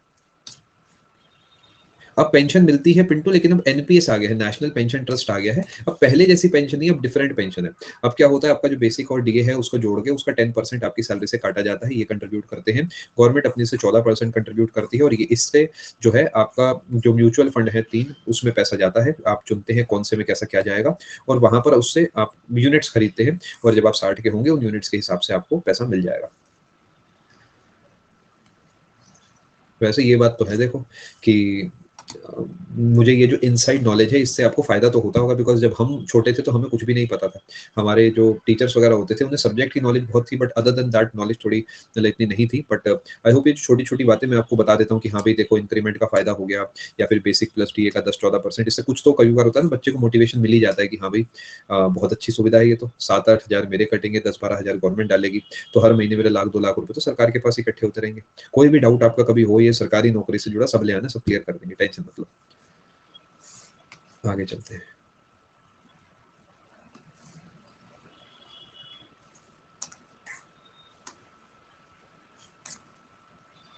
आपका लोकेशन क्या है? आप दिल्ली से हैं, 22 में आपका सिलेक्शन हुआ है। लोकेशन क्या है जहाँ पर आपको जॉब पे जाना है? ओहो, मुंबई तो सच में टफ है। अ, प्रिया जी, कॉल आपका है। मुंबई आपने बोला, और कुछ बोलते तो मैं फिर भी अलग तरीके बात करता, बट मुंबई एक्चुअली मतलब मुंबई में सर्वाइव करना एज एन एमटीएस काफ़ी टफ होगा। पैसा बचाना भी, घर भेजना तो खैर बहुत मुश्किल काम होगा पैसे बचा के। फाइनल कॉल आपका है, आपने ज्वाइन करना है नहीं करना है। एक बार देख लो कि प्रॉपर मुंबई ही है या फिर कई बार आस-पास भी मिल जाता है। एक बार आप जो है मतलब देख लो कि प्रॉपर मुंबई ही है या आस-पास। अगर आस-पास है तो फिर भी सोच सकते हो, और अगर आपको लगता है फाइनेंशियली एबल हो और थोड़ा दोबारा और पढ़ के और बड़ा एग्ज़ाम निकालना चाहते हो, तो may be you can ask an extension. 6 महीने तक का आपको एक्सटेंशन मिल जाता है, 3+3 करके, और उसके साथ-साथ आप अपनी तैयारी कर सकते हो।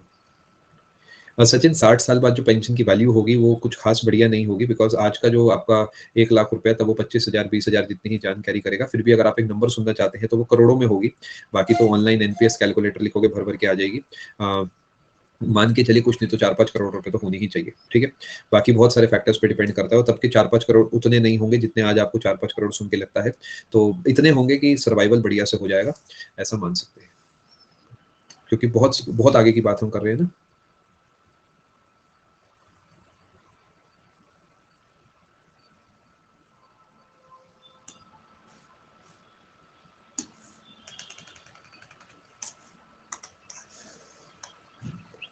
एक बार दीदी मेरे कहने से आप उस पोर्शन को दोबारा देखेंगे वीडियो को ईमानदारी से। अगर फिर भी नहीं समझ आएगा, आप सेम डाउट रात को 10 बजे मुझे भेजेंगे, मैं आपको प्रॉपर तरीके से समझा दूँगा।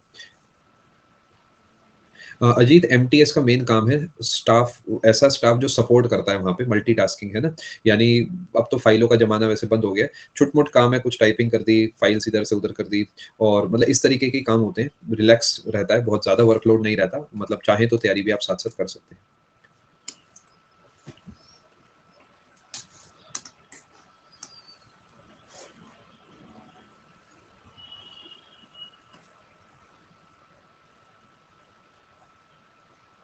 रीजनिंग इंग्लिश तो बढ़िया है, मैथ्स में प्रैक्टिस करिए प्रियांशु जी, रोज के 50 सवाल पीछे पड़ जाइए, और बाकी जीके में भी आप अच्छा परफॉर्म कर रहे हैं, 1-2 टेस्ट को छोड़ के जीके में ओवरऑल परफॉर्मेंस अच्छा है। मैथ्स के रोज के 50 सवाल बांध लो, प्रीवियस ईयर के करने ही करने हैं, और टाइम बाउंड मैनर में करने हैं। प्रैक्टिस करते रहिए, स्कोर बढ़ जाएगा, चिंता ना करें।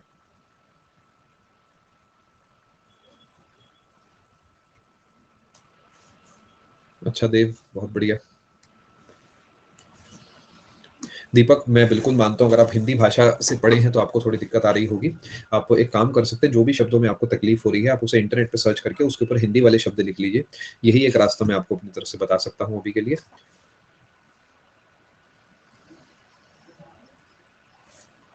नहीं सागर, ऐसा बिल्कुल भी नहीं है। हाई कोर्ट का जज बनने के लिए एग्जाम देना पड़ता है, नहीं। हाई कोर्ट के जज बनने के लिए एलिजिबिलिटी क्राइटेरिया है, वो बात अलग है कि एक सर्टेन ईयर्स ऑफ सर्विस चाहिए एज अ मतलब एडवोकेट, वो सब हम आगे चल के पढ़ेंगे। नहीं, हाई कोर्ट का जज एग्जाम देकर आप डायरेक्टली ऐसे नहीं बन सकते, आपका प्रॉपर अपॉइंटमेंट ही होता है।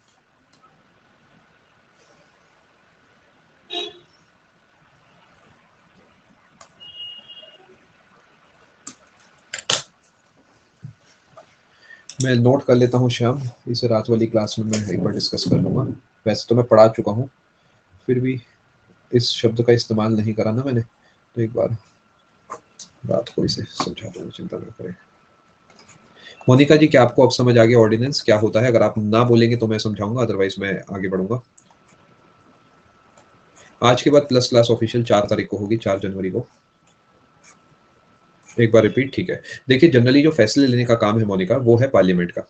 पार्लियामेंट जो है उसका काम है जो अलग अलग एक्ट्स हैं वो बनाना, बिल को पास करना। बट कभी कभार क्या होता है, कोई ऐसा फैसला लेना पड़ता है जो अर्जेंट हो और पार्लियामेंट उस समय सेशन में ना हो, तो क्या करा जाता है जी, कि प्रेसिडेंट को अलग से एक पावर दी गई है आर्टिकल 123 के तहत, ऑर्डिनेंस मेकिंग पावर, जो कि कुछ समय के लिए वो फैसला वैलिड रहेगा। 6 महीने तक की वैलिडिटी होती है उस पावर, उस ऑर्डिनेंस की, और वो 6 महीने तक एक एक्ट के रूप में काम करता है। ये है ऑर्डिनेंस, यानी short term order. Short term क्योंकि 6 महीने तक ये लागू रहता है। वो 6 महीने के बाद अपने आप खत्म हो जाएगा, और अगर प्रेसिडेंट को लगता है कि फिर से ऐसे एक ऑर्डर की जरूरत हो तो एक फ्रेश ऑर्डर वो इशू कर सकते हैं, जो कि फिर से 6 महीने तक लागू रहेगा। अब मान लेते हैं इसके बीच में पार्लियामेंट जो है सेशन में आ जाती है, तो पार्लियामेंट में उसी ऑर्डर का डिस्कशन होगा, और अगले 6 हफ्ते के अंदर उसका अगर अप्रूवल आ जाता है पार्लियामेंट के अंदर, तो वो एक्टिव रहेगा, तो वो चालू रहेगा, अदरवाइज वो खत्म हो जाएगा। ये है in short ordinance making power. I hope आपको समझ आ गया होगा, नहीं आया हो तो आप एक बार मुझसे पूछ सकते हैं। बहुत सारे डाउट है अभी।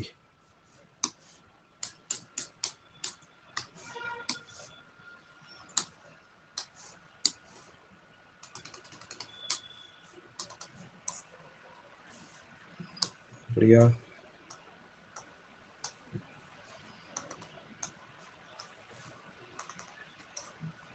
बढ़िया नोट्स बना रहे हैं आप, बहुत बढ़िया।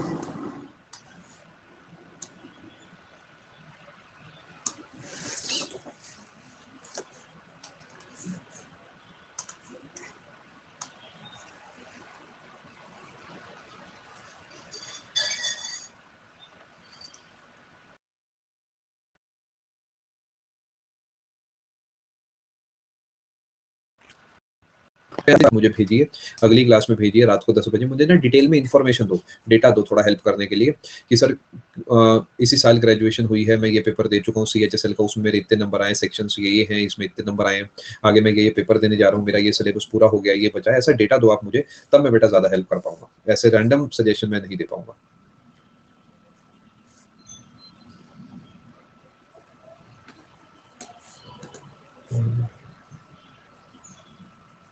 ये गौरव का डाउट है, मैं एक बार इसे नोट कर लेता हूँ, हो सकता है किसी और point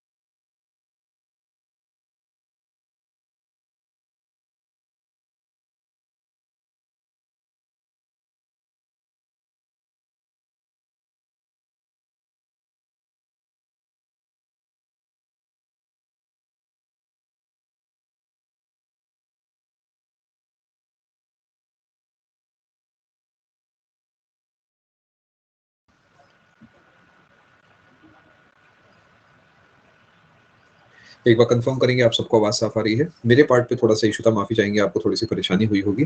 और वैसे तो टाइम काफी ऊपर हो गया, फिर भी मैं कोशिश करता हूँ जो एक दो डाउट्स मैं और ले पाता हूँ ले लेता हूँ, उसके बाद रात को 10 बजे वाली क्लास में जो है मैं बाकी डाउट्स ले लूंगा, ठीक है। ये मैंने एड्रेस कर दिया था। देखिए श्याम, नॉमिनेटेड और अपॉइंटेड अपॉइंटेड में कोई खास फर्क नहीं है, पॉलिटी के सेंस में दोनों काफी हद तक इंटरचेंजेबल है। मैं फिर भी थोड़ा सा जो दोनों में डिफरेंस है वो समझाने की कोशिश करता हूँ। जब आप किसी को नॉमिनेट करते हैं तो आप फॉर्मली उसे उस गद्दी पर बैठाने के लिए कहते हैं, लेकिन जब आप किसी को अपॉइंट करते हैं तो वो पर्सन पहले उस चीज के लिए एलिजिबल होता है, और उसके बाद आप उसे अपॉइंट करते हैं उस गद्दी पर बैठने के लिए। फॉर एग्जाम्पल, अगर मैं नॉमिनेट होता हूँ राज्यसभा में bye the president of India, तो प्रेसिडेंट ने अपनी मर्जी से फॉर्मली मेरा नाम अनाउंस कर दिया है। इसी तरीके अगर मान लेते हैं मैं मुरादाबाद का हूं, और वहां पे फॉर एग्जांपल बीजेपी जो है वो कहती है कि हमारी तरफ से जो कैंडिडेट होगा वो राहुल अरोड़ा होगा, तो उन्होंने मुझे नॉमिनेट करा है उस काम के लिए। बट जब मैं इलेक्शन दोस्तों जीत जाऊंगा, तो उस केस में मैं एमएलए बनने के लिए एलिजिबल हो गया हूं, और तब मैं अपने इलाके का एमएलए अपॉइंट होऊंगा। I will be appointed as an MLA. तो वैसे काफी हद तक ओवरलैपिंग है, बट जो छोटा सा डिफरेंस है वो ये है कि जो राज्यसभा में मेंबर्स हम लोग बैठाते हैं वो 12 लोग, वो नॉमिनेटेड होते हैं बाय द प्रेसिडेंट, और prime minister of India is appointed by the president, because prime minister पहले उस सीट पर बैठने के लिए एलिजिबल हुए हैं, उसके बाद ही प्रेसिडेंट ने उन्हें जो है वहां पर अपॉइंट करा है। ये बारीक सा फर्क है दोनों में, फिर भी अधिकतर जगह आप इन नामों को आपस में बदल के यूज कर सकते हैं। और जैसा आपके नोट्स में जहां पे नॉमिनेट लिखा है पेपर में उसे नॉमिनेट पे टिक करिए, जहां पर अपॉइंटेड लिखा है वहां पे पेपर में उसे अपॉइंटेड पे टिक करिए, ठीक है। आई होप आपको फर्क समझ आ गया होगा, फिर भी कोई डाउट हो आप मुझसे एक बार दोबारा पूछ सकते हैं। बाकी डाउट्स मैं आने वाली क्लास में उठाता हूँ। गौरव का ये डाउट जो है मैं नोट कर लेता हूँ, हो सकता है आप किसी और रेफरेंस में ये कह रहे हो, फिर भी मैं देख लेता हूँ आप किस रेफरेंस में कह रहे हैं। गवर्नमेंट कंपनी की शेयर आपने शायद पहले IRCTC लिखा था।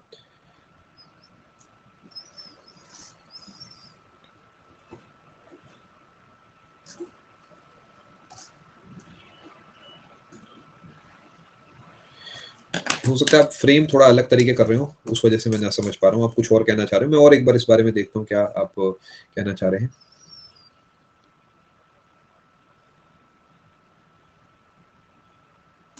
जैसे ये आप मुझे रात वाली क्लास में भेजना, वहाँ पे डिटेल में डिस्कस करूंगा। चलो अभी शॉर्ट में बता देता हूँ। नेसेसरी इविल इस वजह से है, evil because sometimes it is used in the wrong sense, because बहुत ओपन एंडेड वर्ड है सेडिशन, और उसके लिए बेल तक नहीं हो सकती। इस वजह से बहुत बार लोगों को सेडिशन की आड़ में जेल में डाल दिया जाता है। नेसेसरी इसलिए है बिकॉज अगर ये नहीं होगा तो फिर देश की एकाग्रता पे बात आ जाएगी, देश की लोग बुराई करने लगेंगे, जो कि देश के लिए गलत है। हम इंसानों की बुराई कर सकते हैं, देश की बुराई हमें करना सही नहीं है हमारे लिए, वो लंबे समय में देश को नुकसान देगा। इसीलिए ये नेसेसरी है, बट ये इविल, समवट इविल इस वजह से है बिकॉज कभी कभार कुछ लोग, गिने चुने लोग, इसका गलत इस्तेमाल कर लेते हैं। But more than being an evil, it is a necessity. तो वो इविल पोर्शन को सहना इसलिए पड़ता है बिकॉज इसकी नेसेसिटी है। Deepak, a very happy birthday to you. आपको बहुत बहुत शुभकामनाएं आपके जन्मदिन की, आपके परिवार को बहुत बहुत शुभकामनाएं। आपको ऑल दी बेस्ट आने वाले एग्जाम्स के लिए, मेहनत करते रहिए और कामयाबी हासिल करें।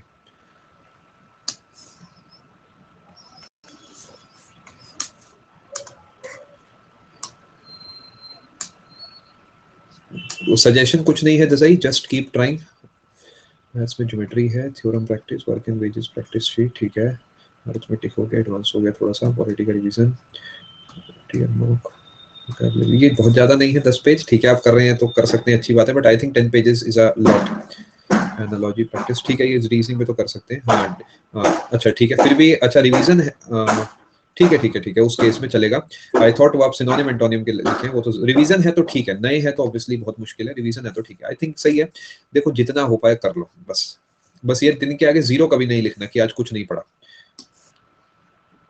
Pratap, 0 hour will be discussed when I'll discuss parliament, so you'll have to wait a bit for this particular thing. एक और प्रताप का डाउट है, ये मैं आपको समझा देता हूँ क्या है।